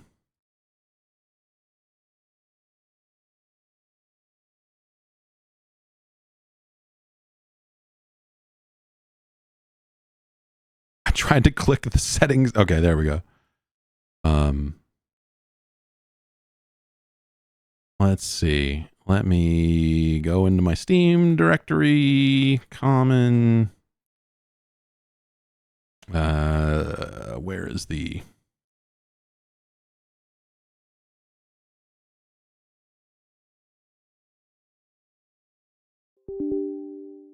Yeah, it's already in the list.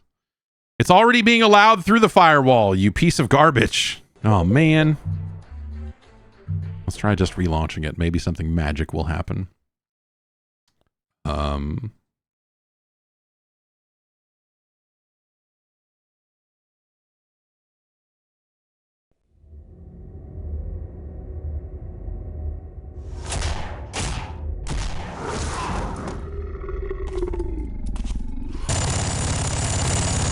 State-of-the-art fucking graphics.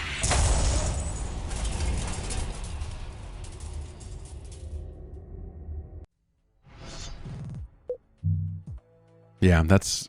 Oh, that is extremely frustrating.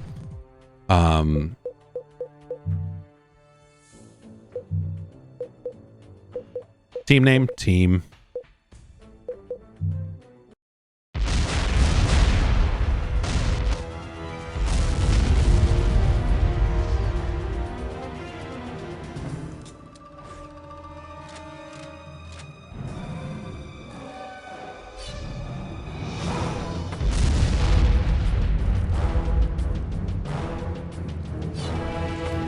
But yeah, to get this game running nowadays, because Epic's master server is no longer online, so you have to like kind of edit, make a minor tweak to a text file in order to point it at the community-run master server. And so I was playing this online like last week. Why is there no digital audio? Why is it just music? Oh, it's just really quiet.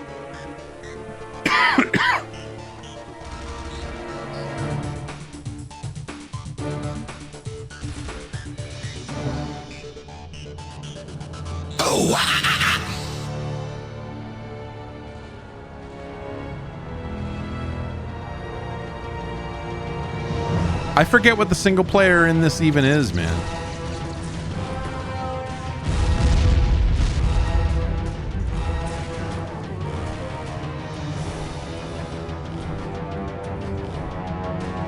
I assume it's just bot. I mean, it's just bot matches, right? I mean...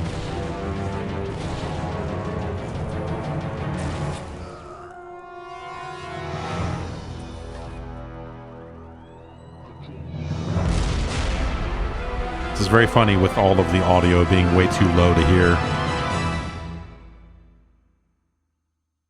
The Landry Corporation's Unreal Tournament enters its 12th year as a legally sanctioned competition. This year's tournament is the most highly anticipated. Check out my sick wallpaper. Teams captained by highly regarded former champions Malcolm, Gorge, and the long-absent Zan Krieger. Oh shit, Zan Krieger is here? Empire. Before you can enter the this tournament is truly unreal. Other hopefuls in the qualifying rounds.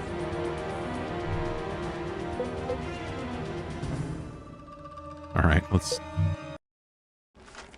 Welcome to Unreal Tournament Deathmatch training. Oh, thank you. Deathmatch is a simple game. When the match starts, press fire to enter the combat arena. This is called spawning. Each weapon in Unreal Tournament features two firing modes, regular and alternate fire. Okay. By default, fire is normally assigned to mouse button 1, alternate fire is assigned to mouse button 2.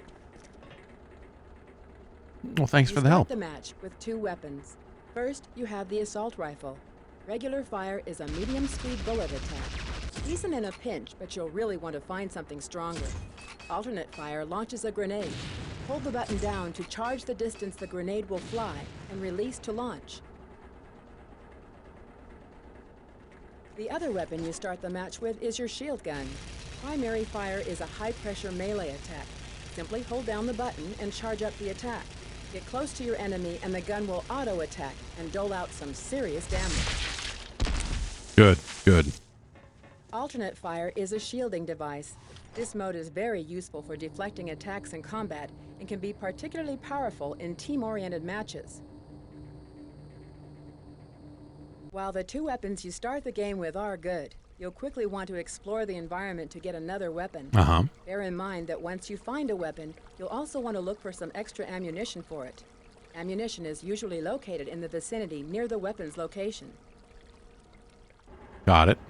There are many different pieces of hardware in the Unreal Tournament arsenal, and it will be up to you to find them and discover their nuances. Good things like the flak cannon, bad things like the bio rifle.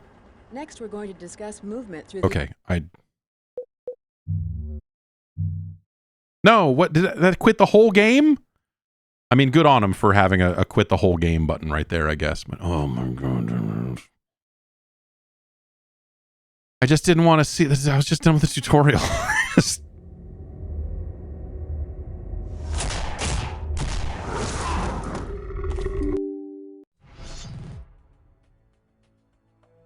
Okay. Am I just stretching? Is this because this is... Yeah. So annoyingly, I think the... Yeah, it's like my resolution settings and stuff just didn't sit. Yeah, there, okay. Yeah, 2560 by 1440. There we go.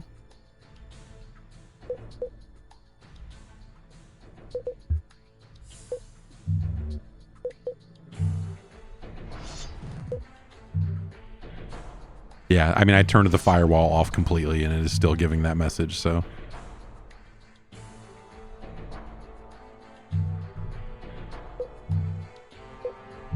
Just let me play the game. Oh, God. And turn mouse sensitivity down. Play. Why is this running so... this looks okay on the stream, but... like, for me, it is looking really fucked up.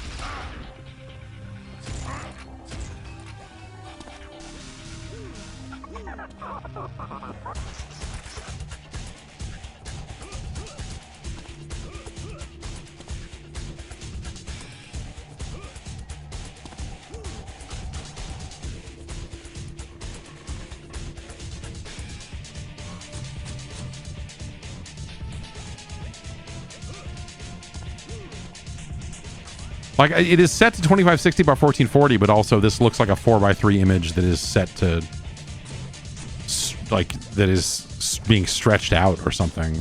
Yeah. I had this running better.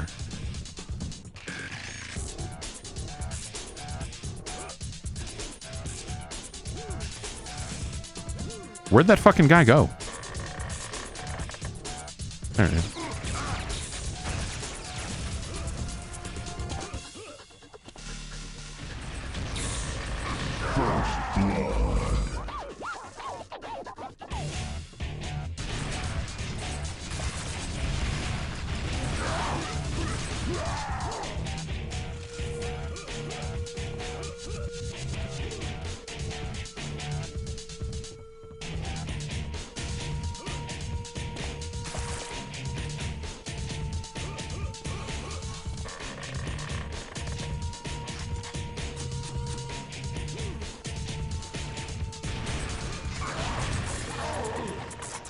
Now we're gaming.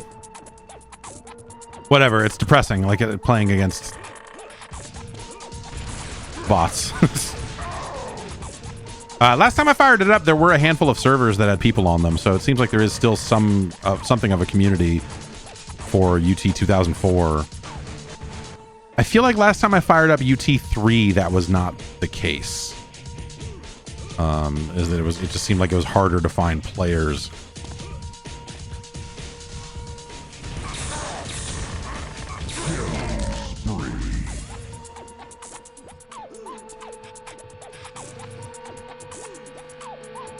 I like UT3 for the type of Unreal Tournament that I like to play, meaning deathmatch. I think UT3 is totally fine for that.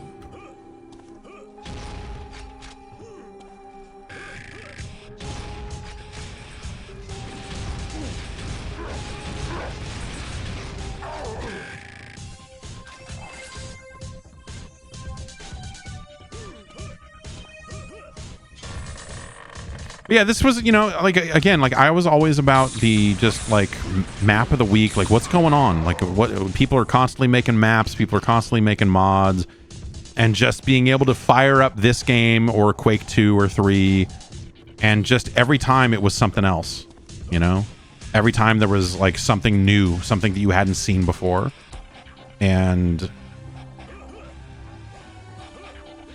it was just so cool. It was just so cool to be able to do that. There was such an amazing community of people making content for these games then.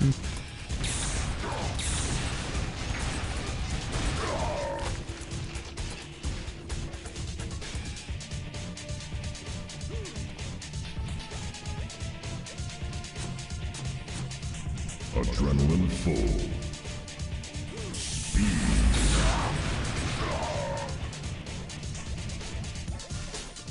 Now for a minute here, we're gonna, or for 20 seconds here, we're gonna move at an acceptable pace. Feels very plodding, to be honest. Like, this movement speed feels weird to me. Feels very slow.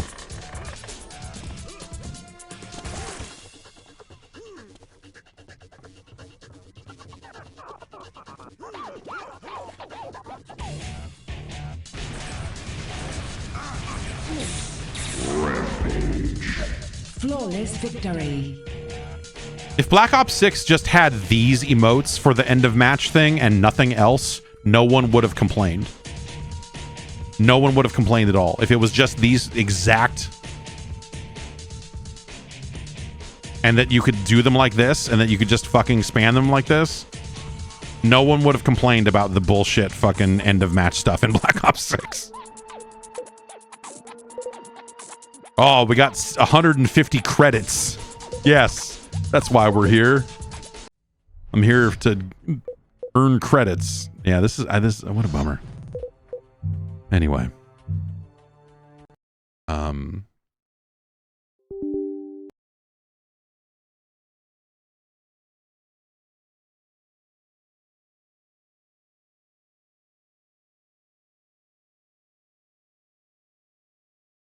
Am I still here? Or did I completely kill the connection?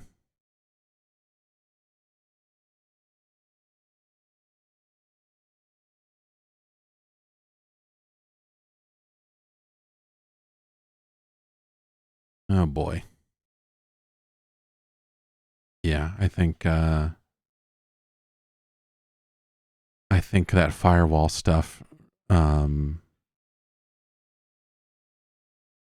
broke everything.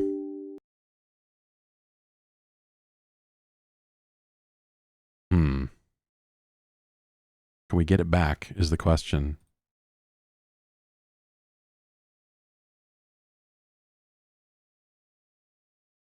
That's bad. This is a bad one, huh?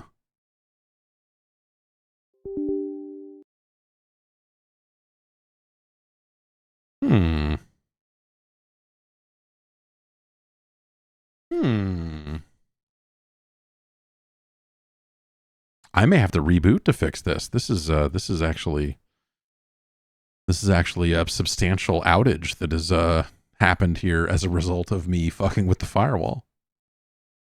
All right. Well, then there is gonna be a cut in this video. I thought like, well, I'll just get the internet back and it'll all work out. But it is dead.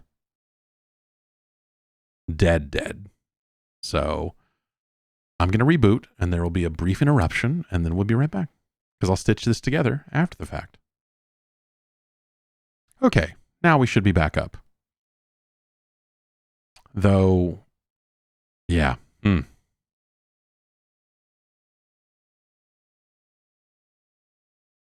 You know, yeah, it turns out you start fucking around with your firewall while you're in the middle of streaming, that sometimes the firewall will kill every connection on your machine for 45 seconds or so. And that'll be that. So I can see chat, but my other like activity windows did not load up properly. I don't know. What if I hit this button to, yeah, okay, I can manually refresh those, and now it seems like we're all the way back in business. Huh, there are Unreal Tournament skins available in Warframe right now. December the 9th, 2 p.m. Log in to claim your UT skins until December 23rd. That's cool. I don't have a memory of skins in Unreal Tournament. Like, I couldn't tell you. There's that dude with the fucking glasses and beret, right? And there's is that kind of it? Like the characters of Unreal Tournament are not just. I don't really have I never had that was not part of my memory of the game, of like what these dudes look like. And so it was just never that big of a deal. I'm trying to load something up, and it is acting funky. So I'm going to Try to fix it here.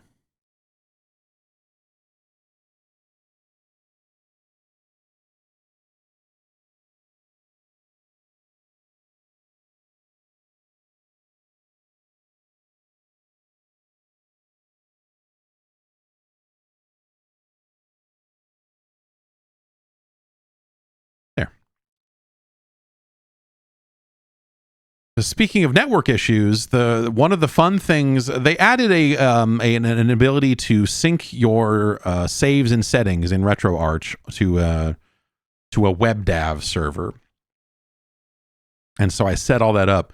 The problem is sometimes when the connection fails and it fails to find the server, the whole thing just closes, and so presumably because of some of the network issues I was just having. None of that stuff is working. I'm going to remote into my other machine really quick here just to make sure, A, that I can, and B, because I'm curious if this server is running, because it should be. Where is Docker Desktop? Yes, it appears to be running.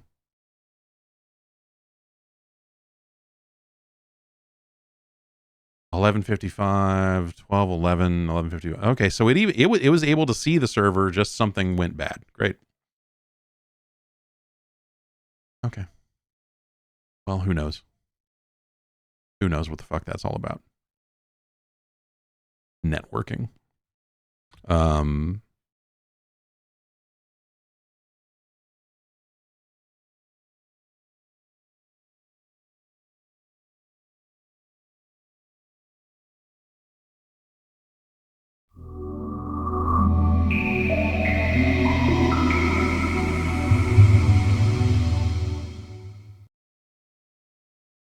It's time for video games.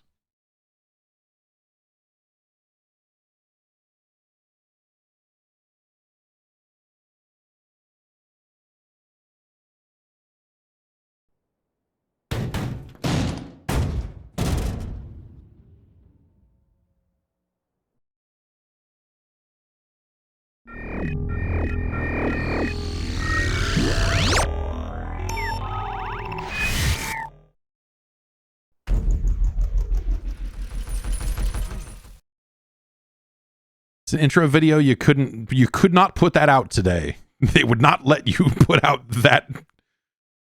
We're going to open with this like bright flashing light. Okay. How many warnings do you want to put on the front of this? Kill.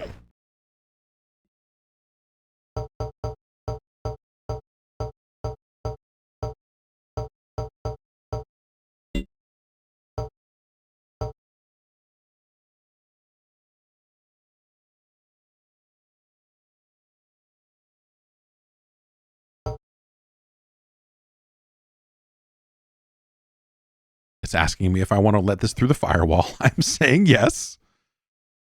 Did something get super overactive with my firewall? It's nothing fancy, but it is asking me all these questions for things I have done before and not had a problem with.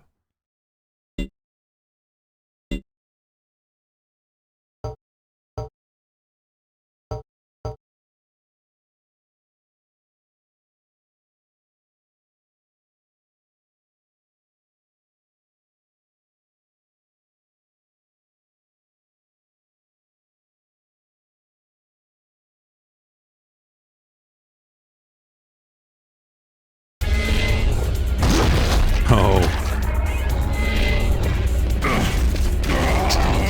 It's a really hard adjustment to make to using your left hand to look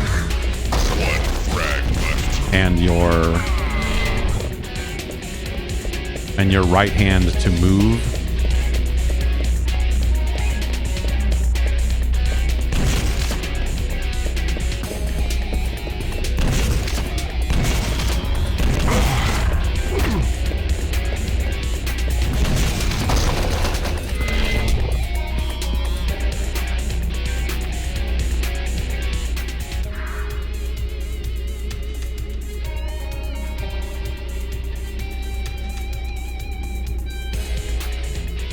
I wonder. I probably could use a mouse and keyboard with this, huh? Like I believe the emulator does have that support. So I bet if I configured it appropriately, that would probably work.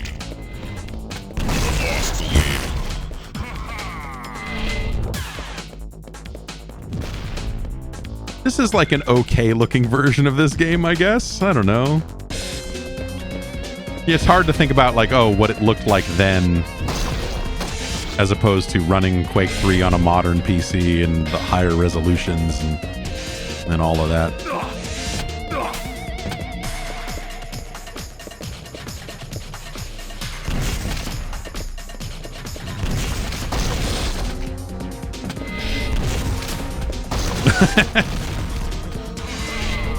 Ha ha, says the bot.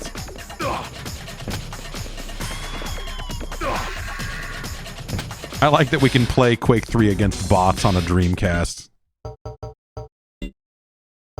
But like over the internet, not just locally. Is there room for a new Quake in this market? I mean, I have to believe there is, right? You know, because I think people would have said, people would have asked the same question about Doom.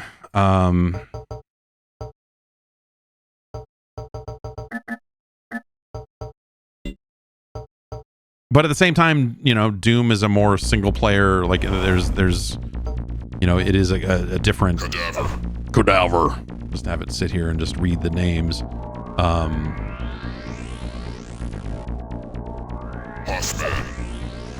I don't know. Like I'm curious. Yeah, the next Doom has a kind of a weird look to it, and we'll see what that ends up being. But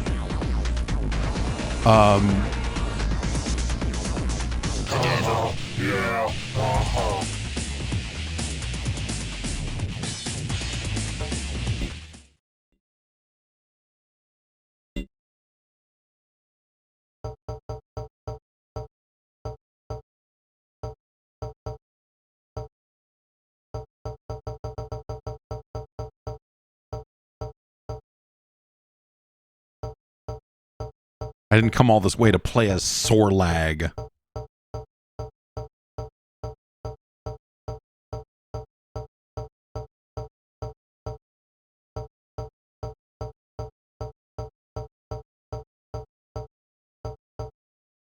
I always played as Phobos.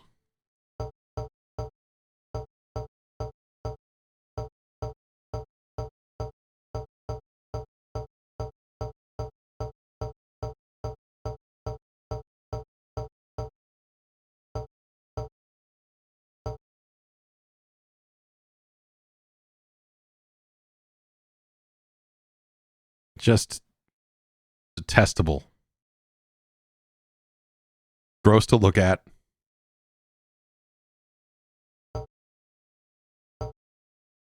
And then this one is just even more twisted.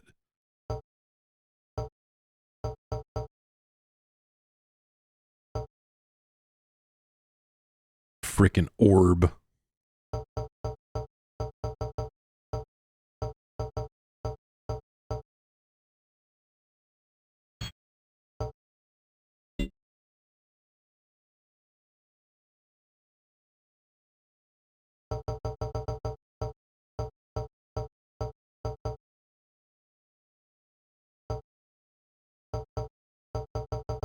So it's like they don't let you... Oh, okay. Movement, looking. Okay, so they just have separate. So you can configure it however you want on the controller, but you know, this is probably the best they could do on a Dreamcast controller at the time, so... Frickin' orb.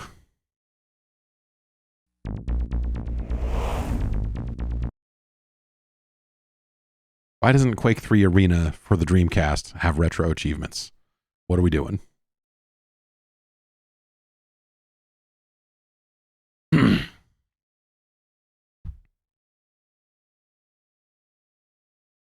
Yeah, Unreal Tournament. Yeah, you're right. There are Unreal games on the Dreamcast as well.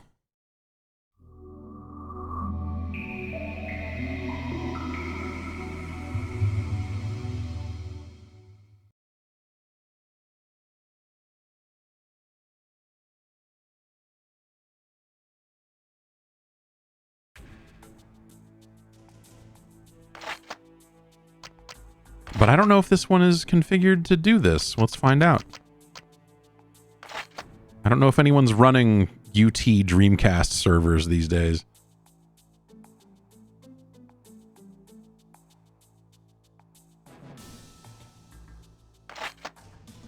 The answer would appear to be no. But it does connect. I mean, you know, someone out there, like it is still wired up to something.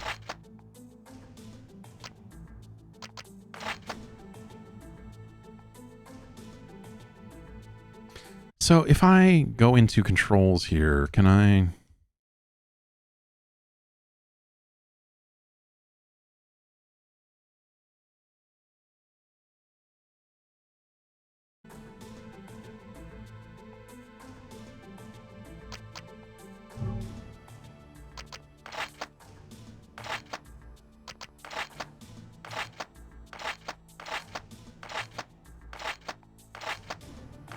These guys look like dweebs, man. None of them are giant fucking eyeballs. None of them are the guy from Doom.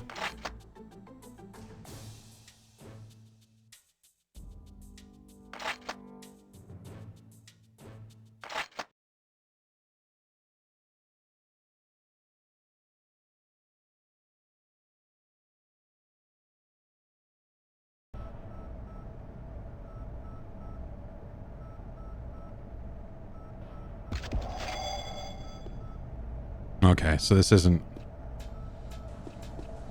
Oh, this is an even more dramatic mess. Where the buttons... The buttons will look up and down and strafe left and right. The analog stick will turn left and right and move forward and back. So it's not even like movement on one side, look on the other. This is a... I want to call the cops playing this. Whoever made that the default setup for this. I'm sure you can go configure it all, right? But I want to see...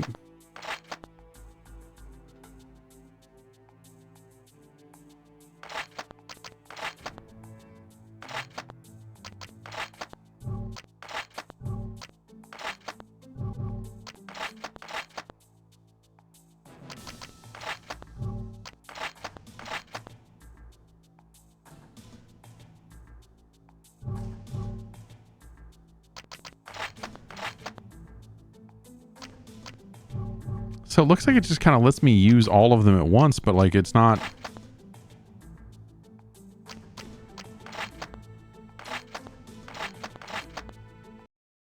But it's not actually... Like the mouse and keyboard don't seem to be working in game. Yeah.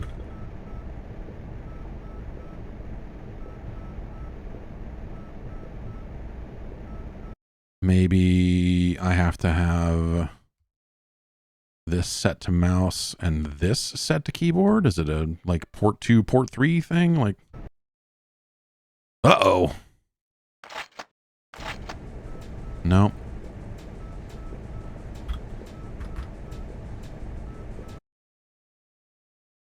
But the core will let me select it. Let's try Quake, because Quake I think is a little bit more straightforward in some of that support, I think.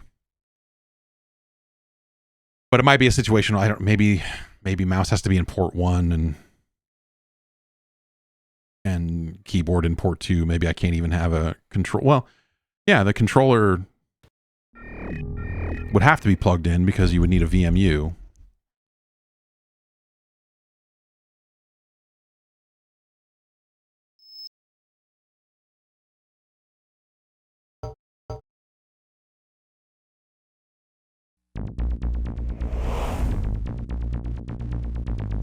Kill.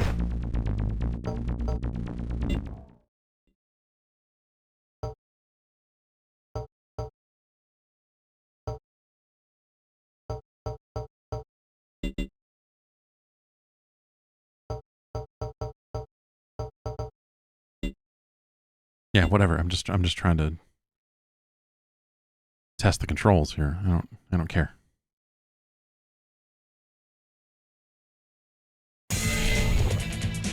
Nope.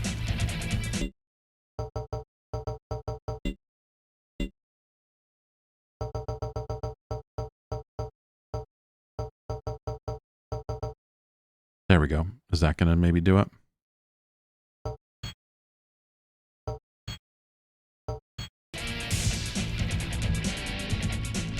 No. So let's try. I'm now just curious as to. Sorry, I'm now just curious to see how this works. So let's set port 3 to nothing. We'll set port 1 to mouse. We'll set port 2 to keyboard.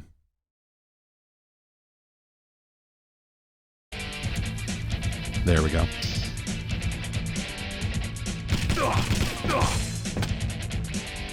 Well, we got the mouse working anyway.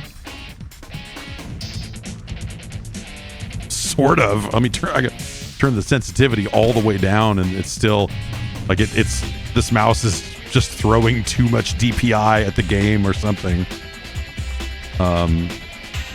And now I can't pause it at all because I don't have a controller plugged in. Well, no, I guess I can do this. So no, that's wrong.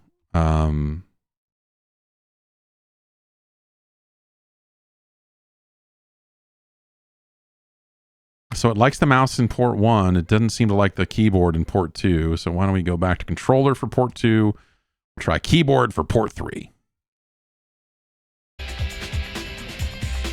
Okay, we still have mouse. Controller doesn't do shit.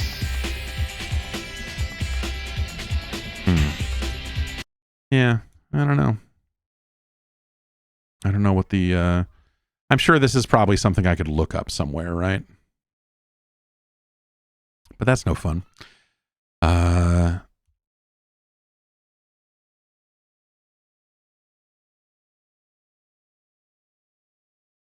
Okay, we'll go back to keyboard here, and then I guess maybe a controller in port 3? And then we'll restart.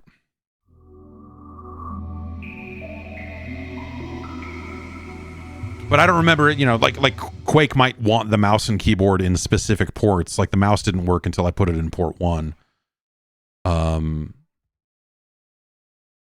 But I don't know what port I'm supposed to put the keyboard into.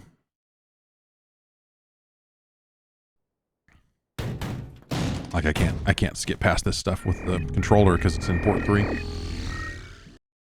But the mouse button works.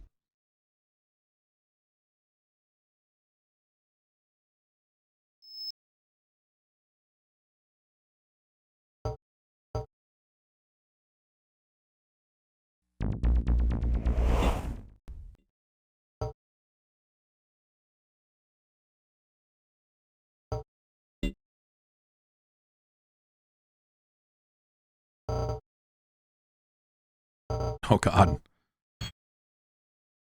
So how do I use both the mouse and the keyboard over here? Do I...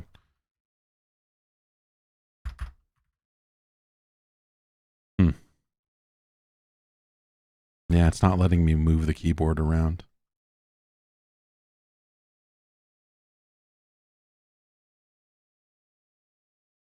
It also is not letting me put this other controller that is supposed to be in port 3 onto anything either.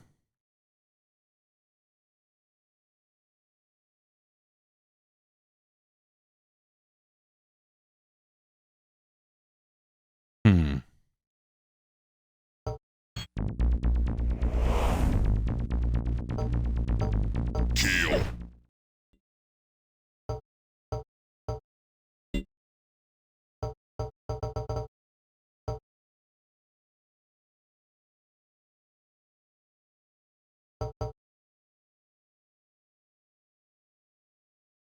Okay, go down to done.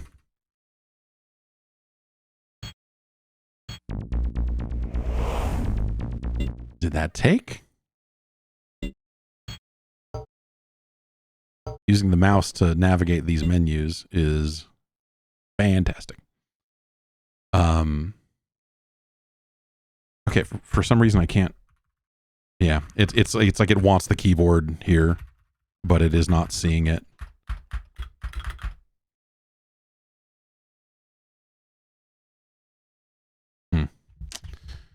Weird, man.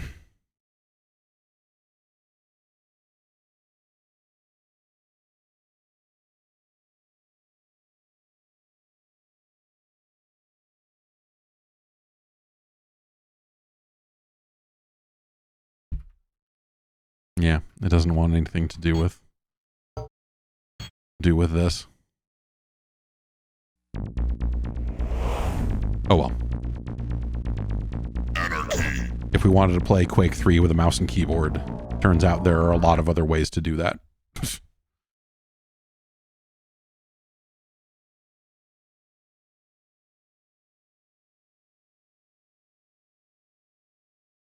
But you would have to be able to have like all three of these devices plugged in, because you would need a VMU to save your game.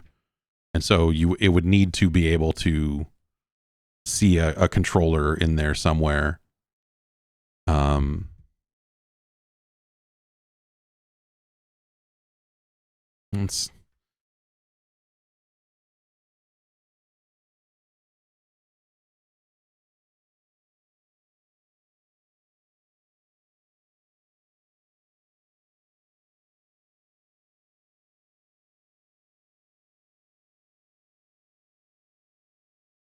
Let's look here.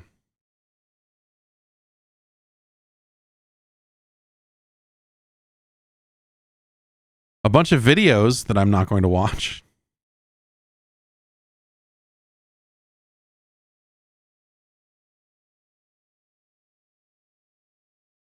Anyway, okay.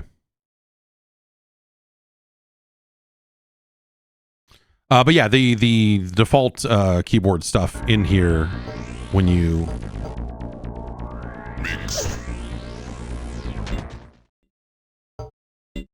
like the presets include keyboard keys.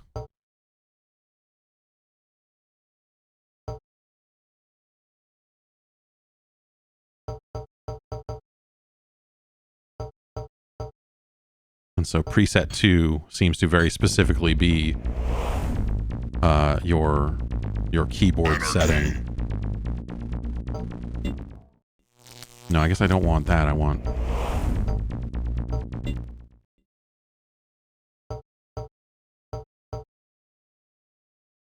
Yeah, so now like as soon as I like it, like the Dreamcast knows that the mouse and keyboard are there,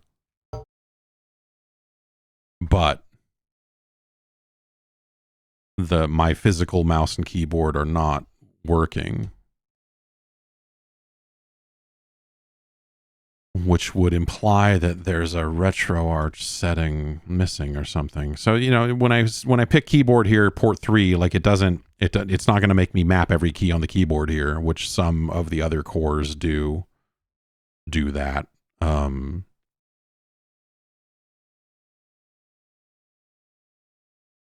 But this in theory should work, because it does. I mean, the game is seeing it, right? So so there is something, but I wonder,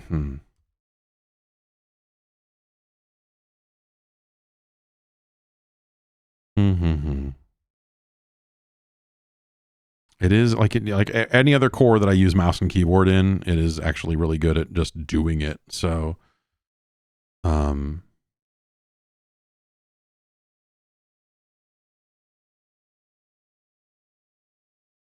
physical mouse as retro.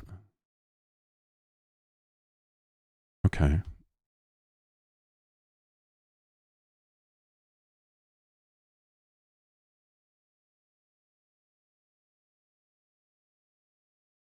So we wouldn't set a mouse for this, but let's just try with that.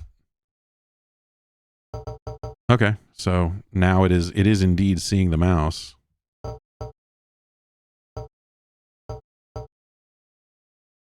It's just a matter of like getting the keyboard in there as well. I should stop doing this. I should stop messing with this. It's real silly.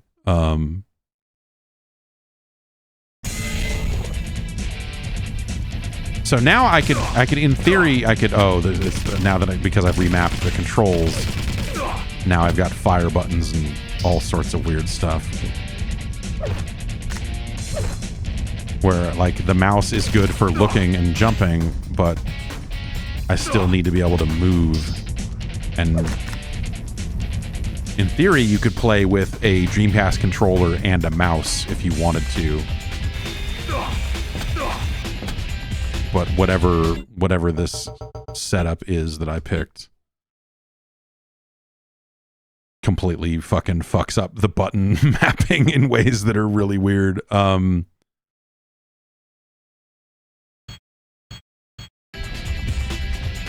I can still look on the left stick, D-pad is not, but like X button is fire. Like it's really okay. It's really fucking crazy. I mean, you could manually remap it in the game too, but like these presets should be okay. You never had to do that. But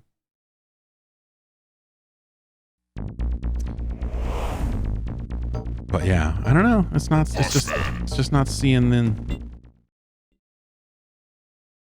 Rather, the emulated game it knows there's a keyboard there, but like I don't have the ability to like send it keyboard inputs, which is that's got to be a RetroArch level issue. But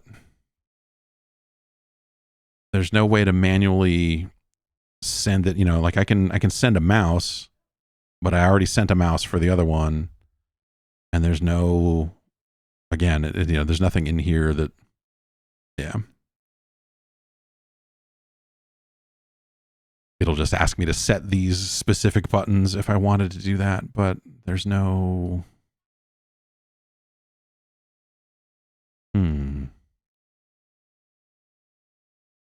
Anyway. Let's try one last thing here.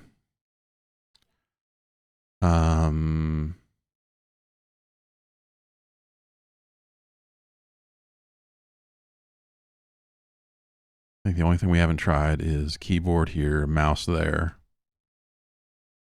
And we'll put the controller there. But now do I need to go back to this and...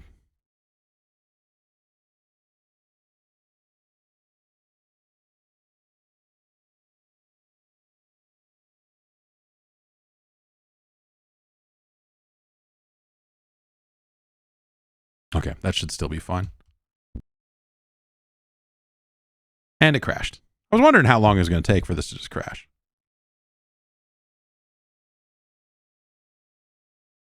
Did it save any of that?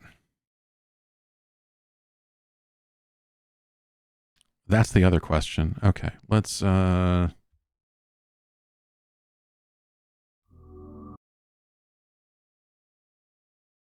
want to try this as keyboard, this as mouse, and that as controller.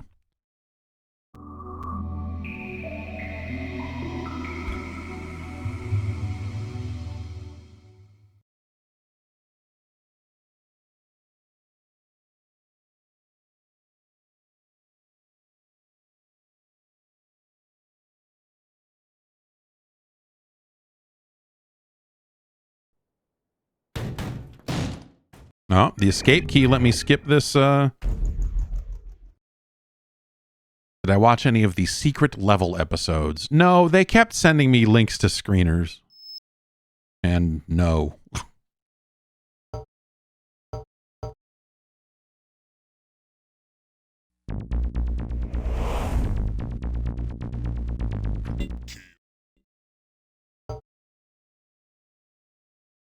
Well, now it's not letting me do anything with the mouse.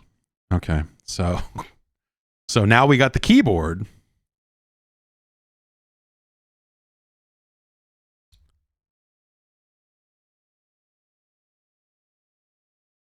And we got the mouse here, and we got the controller here.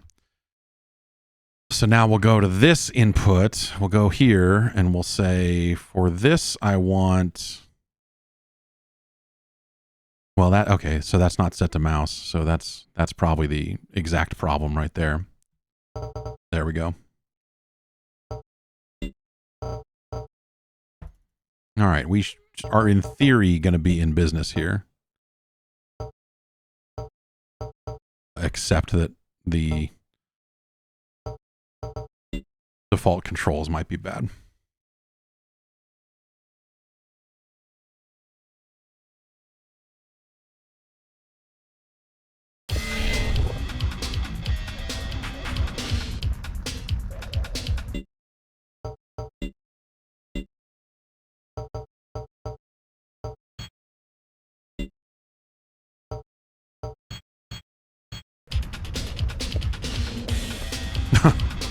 Why is spacebar set to zoom? What kind of monster? Okay, so yeah, this, I mean, you know, other than I don't like it, I don't like having jump on right mouse, and sometimes this is eating my inputs in ways that are not great.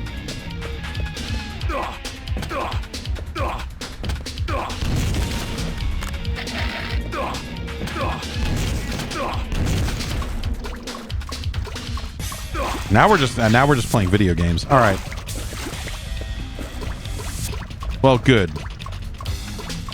I guess I should get back onto the... Now we should try reconnecting to the multiplayer and take it to those bots.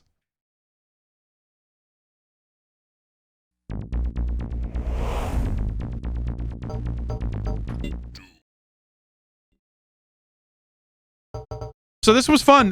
This was a really fun way to play Quake 3. I know I've talked about it before, but having a Dreamcast and a broadband adapter and a mouse and a keyboard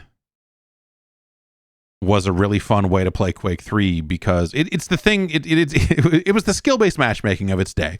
It was a great way to just fucking rip players up because most of them did not have any of that stuff, and they were trying to play Quake 3 with a Dreamcast controller on dial-up. And so for you who were sitting on a T1 line at the office with a mouse and keyboard, just strafing circles around these fucking guys in ways that they would never be able to deal with.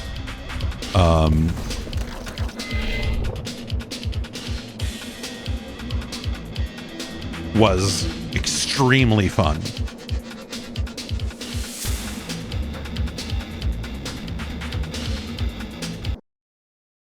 Great.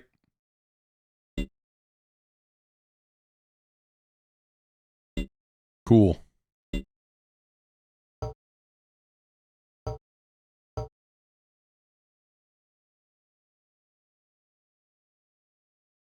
It was just fucked up. It was just a fucked up, like, it was fucked up that you could do it.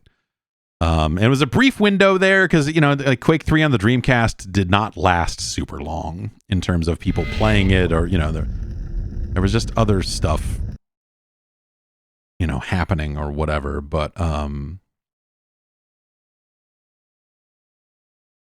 like the Dreamcast version of Quake was really fun. And so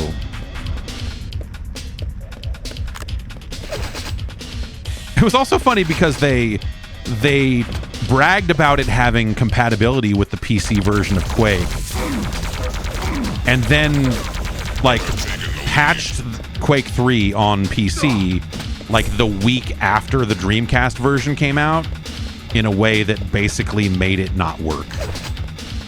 And so it, like, Quake 3 on the Dreamcast is compatible with a very specific version of Quake 3 on PC. And so it had crossplay, which is a ridiculous thing for the time. Yeah, it's the I'm having a hard time, like, again, like, I'd probably have to, like, there's probably a bunch of mouse setting stuff you could do if you wanted this to run better, but, like, it doesn't. So, like, when I'm strafing right, it stops taking mouse input. And so I kind of have to let off keys on the keyboard in order to fucking aim, which is not ideal. I don't remember it being that way.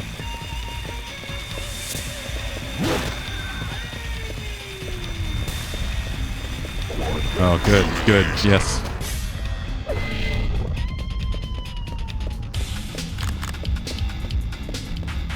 So yeah, it's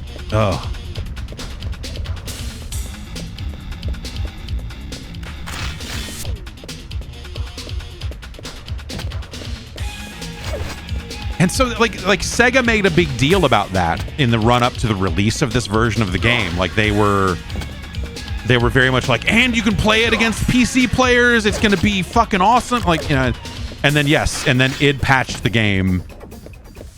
Like I said, like probably like a week after the Dreamcast version came out. And so it became the only people that wanted, you know, you had to want to play against Dreamcast players because it meant you had to keep not only the server on a certain version of the game, but also your client on PC. And so it became this like, okay, now you can't play the game against PC players because you're maintaining this old build specifically so you can play against Dreamcast people. And that no one wanted to fucking do that.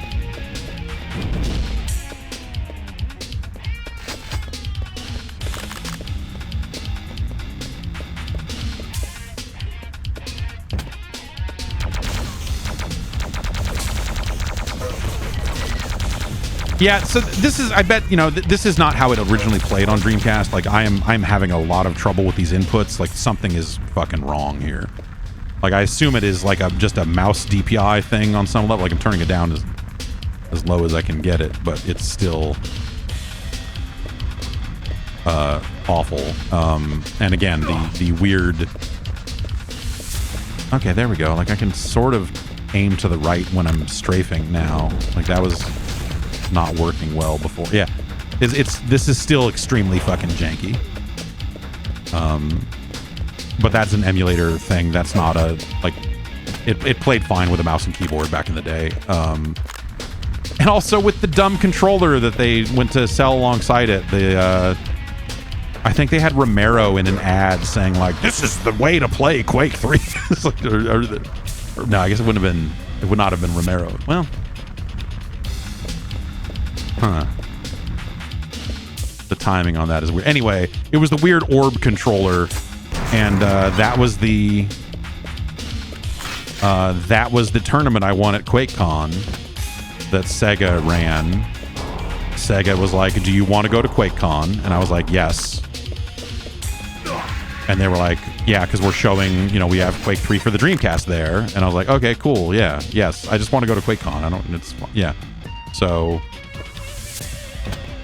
Sega ended up flying a small handful of people out to QuakeCon to see Dreamcast Quake, and then there was a tournament at QuakeCon where you played Dreamcast Quake on one of those orb controllers, and I won that. And I should take a picture of it. I should dig it out. But that is where I won my Dreamcast autographed by John Carmack.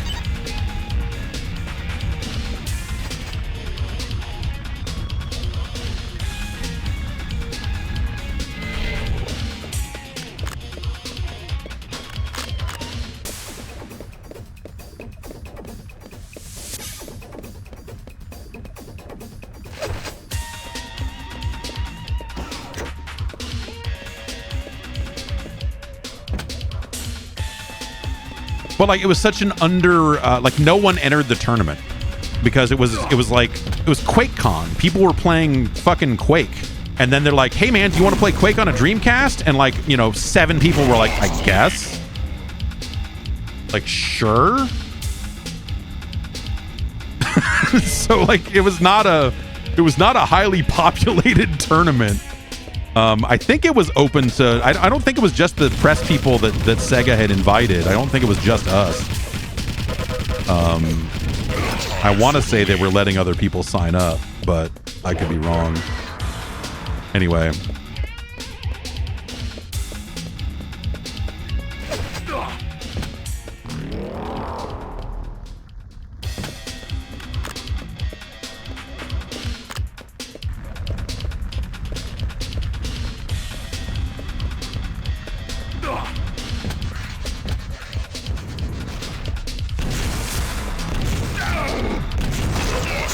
Well, it's really hard to fucking, yeah. It's like if I just spin the mouse in a circle, like you see how it hitches up like that. That is a little weird. But I bet that's DPI on the mouse or some, you know, I'm just, there's some janky thing. I wonder if I ran this in like proper Flycast instead of in RetroArch. I don't know if Flycast does the networking stuff automatically the same way this version does. It probably does.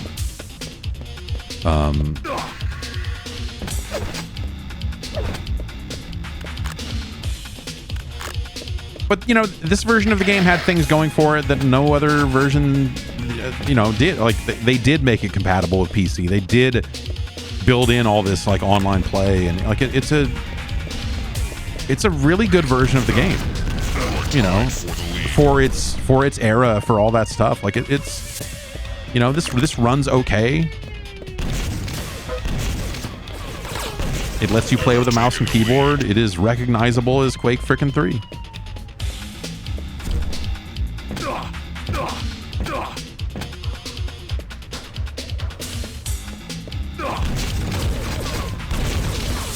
But not being able to aim with this Bone Man because the mouse is so funky is not awesome.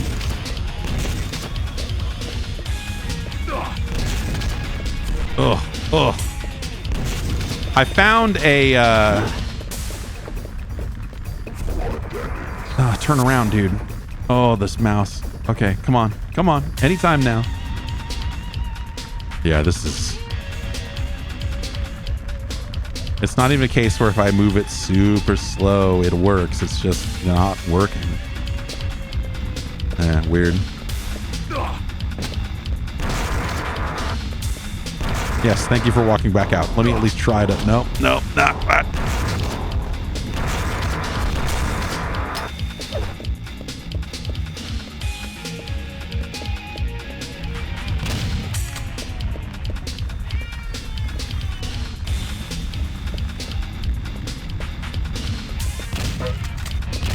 Human bones that move on their own.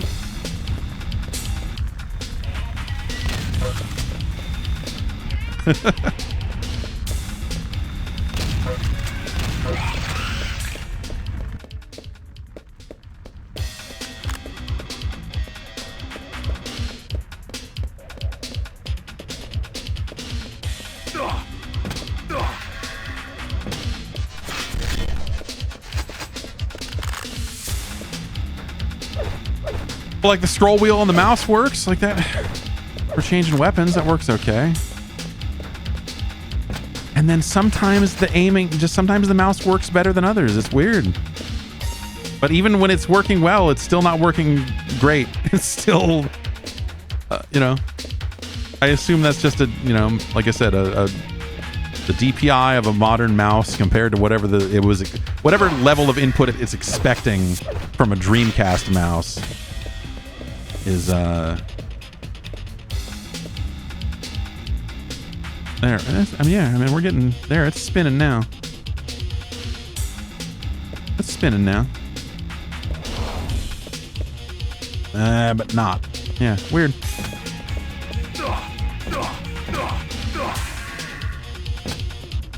It'd be fun to have railgun fights with the controls this fucked up.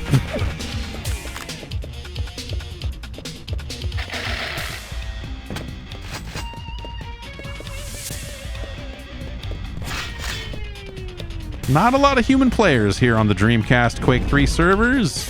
Middle of the day on a Wednesday.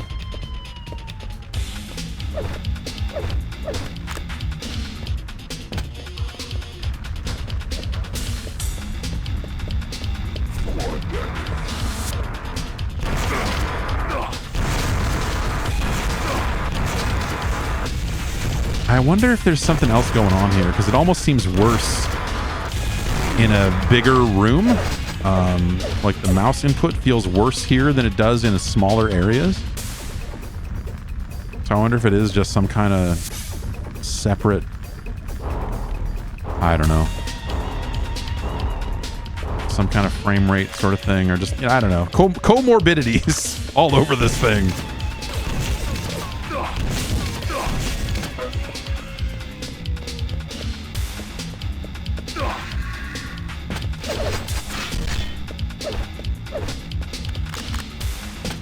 But yes, that was the only time I ever went to QuakeCon.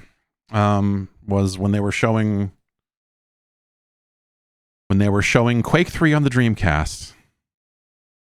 And it was a really good way to feel like an outsider at QuakeCon, is to be the guy who's there to cover console games at that time. I mean, QuakeCon's obviously like a very, very different thing nowadays in terms of its purposes as a marketing event for Bethesda in general. So we probably just can set that back to that. That should be set to default because that's what we want, and that's okay. So I think that will undo whatever RetroArch level things we're doing, but I probably have to unfuck the Dreamcast cores settings specifically as well. Let me do that real quick.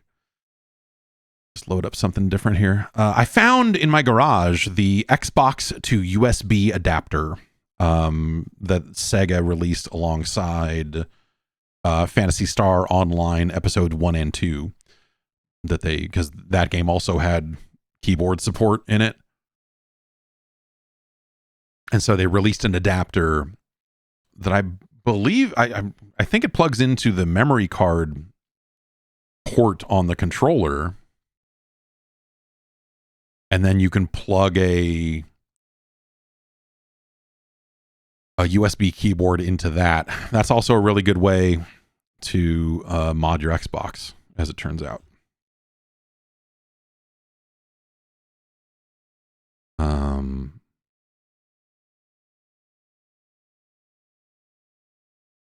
Okay, I just need to unfuck this keyboard setting stuff. Oh, do they make a bunch of generic adapters now? Yeah, I guess that makes sense that they would do that. I still, that's something I haven't had time to do that I wish I did is okay, okay, none of that stuff saves across session. That's good. Or if it does, it's maybe game specific, and it crashed again. Cool. But yeah, I have a lot of Xboxes. I've got like 6 or 7 debug Xboxes here that I don't know what's on the drives, and I should probably look at that because there might be weird builds of games on some of them. And then I have a bunch of retail Xboxes here. None of them have had their capacitors cut, so they're probably leaking all over the board as we speak. And I don't know the status of like which ones of them have been soft modded and otherwise. For a while, I was just using a debug Xbox as my modded Xbox because you could go in. There was a tool you could use to flag executables and make them run on a debug instead of retail or vice versa. And you're supposed to do that at compile time, but there was a program you could use to just kind of flip the flag after the fact too, and it usually worked. And for the longest time, when I was running Xbox Media Center, I was doing it on a debug. And then for some reason, it stopped working. There was something about the way they provided builds that stopped working on debugs. So I had to then I finally had to soft mod an actual Xbox. And that stuff was cool, man. You just get a copy of Mech Assault and, you know, just like fuck around with a couple of files, and before you know it, you're in business. It was pretty neat. And all of the replacement dashboards and just that whole scene for modded Xboxes was so weird. When it's just like install Unleash X, and then you know it shows you the fan temperatures and all this. It's like all that weird shit was so much fun to dick around with. You know, you're like, man, I got an FTP server running on an Xbox. That's so nuts. I remember it was after the point where the Xbox, it was clear that the Xbox had like failed, you know, in the market. It was at the time then, it was before they had started talking about the Xbox 360. But it was definitely past the point where you're like, yeah, the Xbox is not a like it is not going to last much longer. Like the developers don't seem like they're into it anymore. Like things had changed in a way that it was very clear that the PS2 was the console people cared about, and that the GameCube was a close second because of the first party support and whatever else. Like the latter days of the Xbox. And I remember talking to like someone from Microsoft PR was just in the office hanging out, and I was talking to him. I was like, yeah, man, I'm using my Xbox all the time now. He said, that's great. I said, yeah, I put Xbox Media Center on it and modded it and did all this stuff. It's fucking great. I can watch all these videos. And he was just like, oh, yeah. And then, yeah, that spawned, like, Kodi is like the current day version of Xbox Media Player. It was XBMP, then it was XBMC, and then eventually it became Kodi. But like Plex has, I think the history of Plex is wrapped up in all of that stuff as well. The early days of all that, I want to say, spun out of that same code base, maybe even. It's really crazy. And now Plex is, I don't know, Plex is very bent on this whole like, oh God, we need to be a company, so we need to add all this stuff to our service about how you can now rent movies from us and pay us money for this, and we'll tell you what's on Apple TV. Holy shit, please, just God, what something that's going to bring in revenue, for the love of God. And I get it. Like, that's you can't just sell lifetime Plex Pass subscriptions for the rest of your life. You've got to figure out what that thing is. You've got to monetize the teens. And so I don't blame him for any of that, but I also don't want to use any of that stuff. It's not the reason why I'm there to use Plex. And so you do wonder if eventually, and some people have already made the jump, but there are other alternatives to it out there like Jellyfin. And I ran Jellyfin for a while, and just, I don't know, the client ecosystem, I didn't really love it. It was okay, but it was not as good as Plex. There's MB also, but they have a paid tier as well that I didn't check out. But yeah, I don't know. It's weird. The other thing I want to do is set up Insignia, which is the Xbox Live replacement that they made for original Xboxes, so people can play those games again. I really want to play some Unreal Championship at some point online.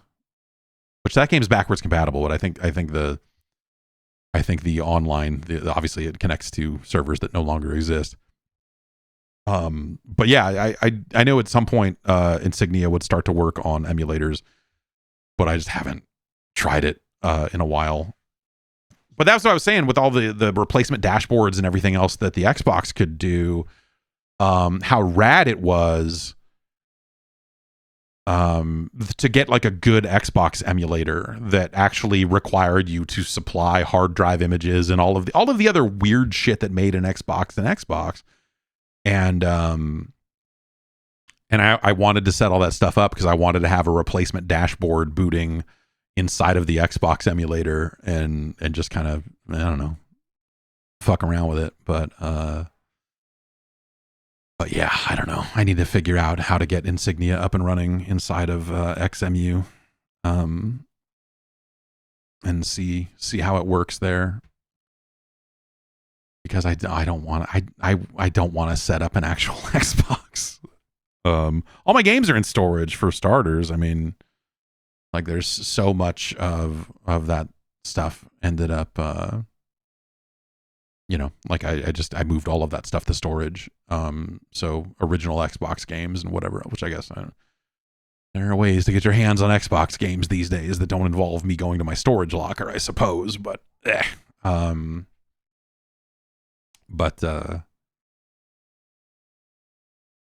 don't know. That stuff's just fun to tinker with. I need a new tinkering project just because of that's how I deal with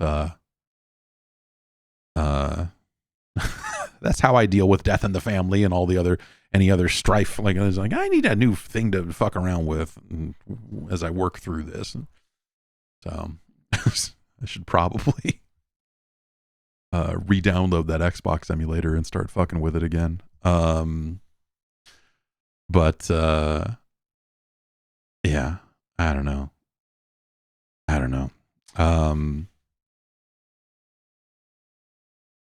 I wonder if Flycast would just work better with a mouse or something. I wonder if that would be a better way to go about doing this. Playing Quake 3 on a fake Dreamcast, I mean, specifically. But yeah, so when I changed PCs a while back, like I didn't copy a lot of stuff over from the old PC, so there's just like a ton of like emulator cruft that I just built up over the years that I just didn't really turns out I didn't really need, so I kind of just installed the bare essentials, but it means I don't currently have a separate Flycast installation. I don't have Fightcade set up anymore. I gotta jump through some hoops to just reinstall everything and then copy some folders and files over from the other PC to make all of that stuff work. But it's been nice starting over.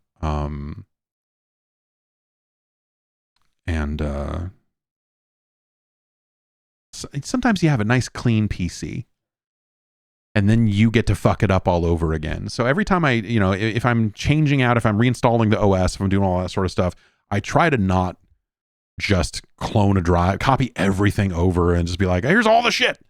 I don't need 90% of that shit. And so it's a good way to just kind of determine what you do need and don't need, every handful of years here when you do a nice clean install. It's refreshing. It's literally, you're refreshing a copy of Windows, I guess. But yeah, that's going to just about do it for me here.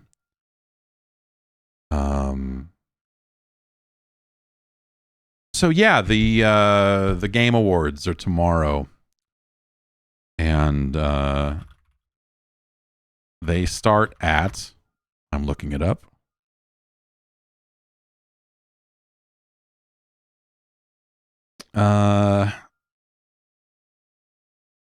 It says 4:30, but I assume that is going to be the pre-show. So I'll probably be live somewhere around 4:30, 4:45, something like that tomorrow, and we'll talk over the main show once it starts. I do, I'm bummed that I'm not making it in to see anybody, because there are a bunch of people in town. But there's too much going on around these parts with everything that's been happening. So yes, I will miss it in person this year, but that means we get to just be here and do something fun anyway. So that's in some ways cooler. We know UFO 50 is not going to win Game of the Year, so none of the awards matter. Ugh. Anyway, I'll be back tomorrow afternoon, and we'll talk about that stuff. And then on Friday, we'll rank some 8-bit Nintendo games. I'll see you then. Have a good one.